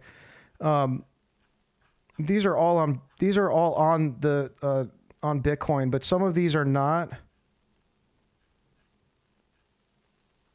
And those, like the slop, I would assume like this, like what this is probably someone accidentally hit the on the browser on a random page or something, or just didn't. I don't know what happened here, but no, this is not good. Like, this is not on Bitcoin. This was just someone messed up. You're not going to pay, like, cause think about it. You have to pay a transaction fee to inscribe this. So like no one's going to do that. So it does. Maybe you'll get some slop on there, but the thing is you have to be willing to pay to inscribe slop on the blockchain. It's just going to be way less likely that that's going to occur than you see on any given platform where the slop is automated and it costs nothing to generate. So this does act as a filter because, like, think about, the KJV Bible, for example, how all, like, thousands and thousands of words. It was like something like 19 kilobytes or whatever it was, or mega. I don't know. Let's say 19 megabytes or whatever. That's going to cost you like maybe close to $1,000 or something. You're not going to do that with slop. You're not going to pay $1,000 to inscribe slop onto Bitcoin. Like, it just doesn't even make sense that anyone would do that. So it does act as a filter for slop. I can go on any website and just save it to like an off-chain and have it show on here. But it's not actually saving it to Bitcoin. Only the stuff that says here, you can see that there was a mining fee someone paid. That's on Bitcoin. It has a block address, right? None of these other ones have block addresses, so they're not actually on there. They're just on this website. Yeah, gems worth. Yeah, exactly. Gems are worth the payment. Yeah.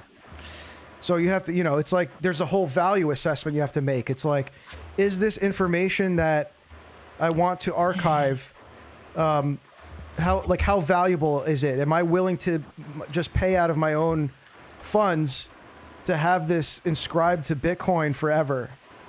So you have to make this whole value assessment before you even do that. So just the name memory, like memory.money, it's because literally money is memory. And there's a, I'll show you guys where this comes from. Well, it's not where it comes from, but this is like,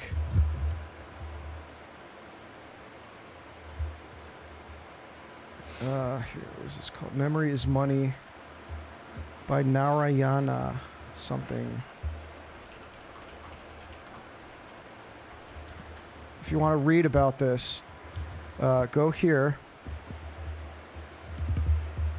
and read this PDF. Oops, well, that downloads it, but yeah, there's a PDF called Memory is Money by, I'll just read the abstract here. This paper examines a set of feasible allocations in a large class of economic environments in which commitment is impossible. The environments feature either memory or money. Memory is defined as knowledge on the part of an agent of the full histories of all agents with whom he has had direct or indirect contact in the past. Money is defined as an object that does not enter preferences or production and is available in fixed supply. The main proposition proves that any allocation that is feasible in an environment with money is also feasible in an environment with memory. Depending on the environment, the converse may or may not be true. Hence, from a technological point of view, money is equivalent to a primitive form of memory. And I even just posted something similar to this notion here. And then I'll do a couple more things here and then I'll wrap it up. But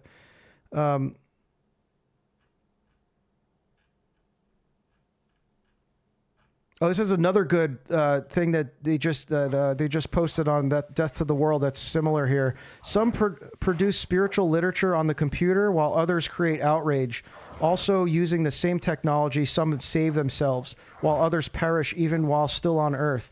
Therefore, do not be afraid of fear. Do not be afraid of fear where no fear is.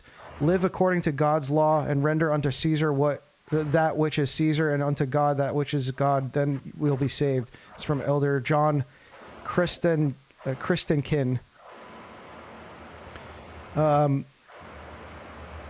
So right here, this is from Metropolitan John Zizelos, Pergamos, from the book Being as Communion. He says, the Holy Spirit is the divine power which enables the apostles in their mission. He also is the one who creates the response to this mission. He is the animator of basically preconceived structure.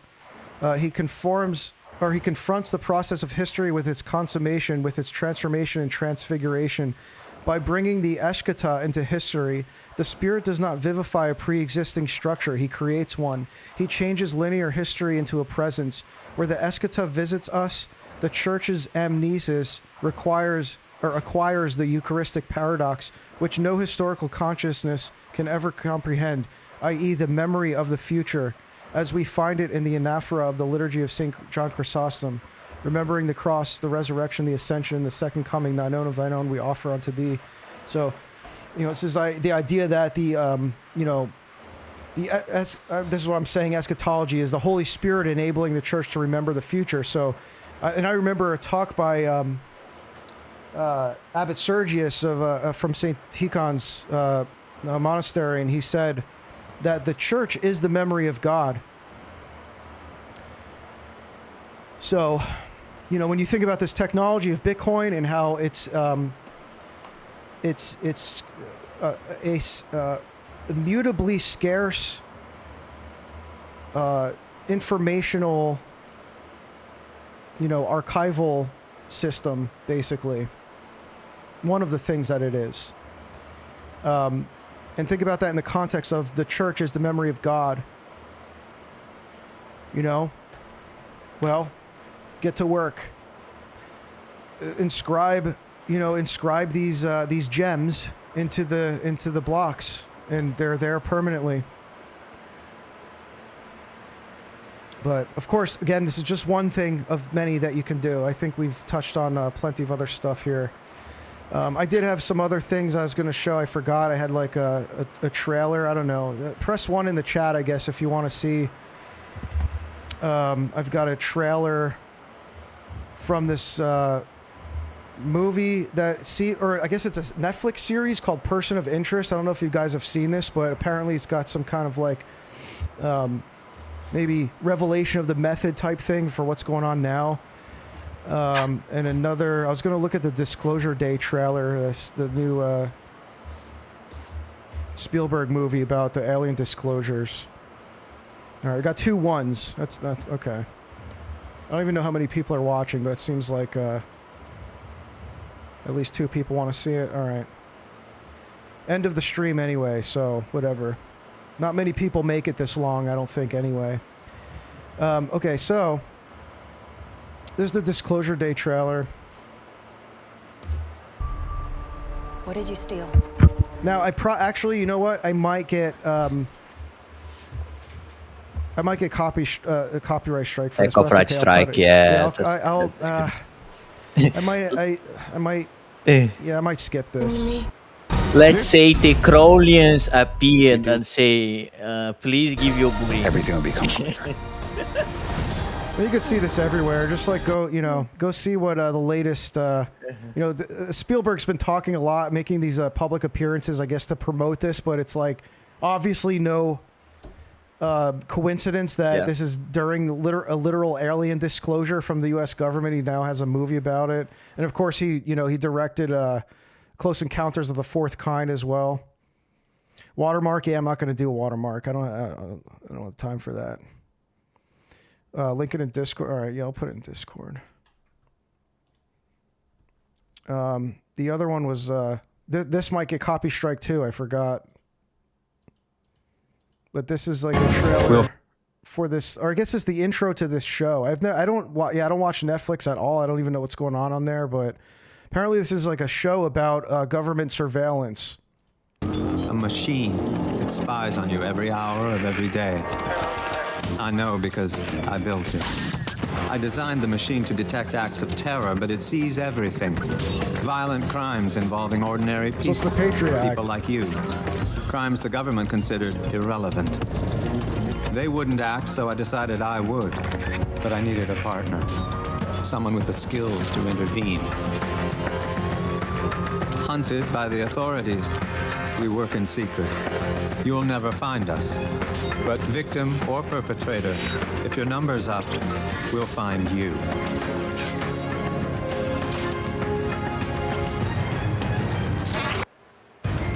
By the authorities, a machine. Is this just the repeat? Is this just repeating, or is it? I don't understand. Yeah, you get the idea. It's just like mass surveillance and. Yeah, so it's just like a show, I guess, about mass surveillance. Mm-hmm. So maybe a type of revelation of the method, or just some kind of social conditioning, Yeah. Programming the people for the new thing. Did we talk about the Big Ted, Uncle Ted at all? Yeah, I mentioned him. I basically mentioned how the thumb. I know he's on the thumbnail, and it's mostly for meme purposes because I think I guess I was using him as an example to say. I don't think that's the right route to go to do the cabin in the woods, completely cut off from the grid. I don't think many people can do that. I don't think few people can do that. I think a very very kind of rare person can actually do that. And in the Orthodox sense, that's a monk anyway. Yeah. You don't really do that on your own or whatever, unless you're trying to be a hermit or something. I just think it's extremely rare. And my point was that even Uncle Ted had to, ride his bike into town to purchase, commodities and things that he needed for day-to-day life. So he wasn't even so off grid that he couldn't ride his bike to nearby technologies and amenities and things like that. All right, I think I covered everything, and then some. But I hope you guys enjoyed this one. I think, you know, unless there's some kind of substantial development in all this that happens in the next week or two, I would like to, you know, I think I've said enough in the past 2 streams. I've even been redundant on some things, so I would like to hopefully move on. But with the way things are going, who knows, man? This could end up just being a regular thing that I end up having to cover. But let's hope and pray that things don't accelerate too fast. But you know, nothing to fear anyway, because I think that, like I'm saying here, as long as we start doing the work and localizing, decentralizing now, before it's too late. I mean, it already is very late. That's the thing. It already is late. It's later than you think. Yeah, it's later than you think. Therefore, do the work of God, right? It's not just, it's later than you think, period. Mm-hmm. But yeah, so, you know, just start. And I'm not saying it specifically is the work of God. This is just like one thing that we can just start doing to just get start preparing our American Orthodox communities for whatever's coming, 2030, whatever. So I'm trying to not be all black pilled, because there's there's nothing, again, there's nothing to fear, right? But all right, guys, thank you for tuning in. I love you all. God bless you. And yeah, keep me in your prayers. The work we're doing here, and the community, all the stuff that we've been working on kind of behind the scenes. If you're interested in collaborating, if you're more technical type person, or you just have knowledge of homesteading and things like that, make sure you join our Discord. That's where we are, at least for now, until we move over to the forum completely. But it's a good place to start. Just get over to the Discord. That's where all the discussions are happening around the clock. And subscribe to the Substack. I haven't been as active on there lately, but I have some stuff planned in the near future. You'll get all the email updates for whatever I'm doing, whatever content I'm uploading there. And so, yeah, we'll see you next week. Thank you, guys. Goodbye, people.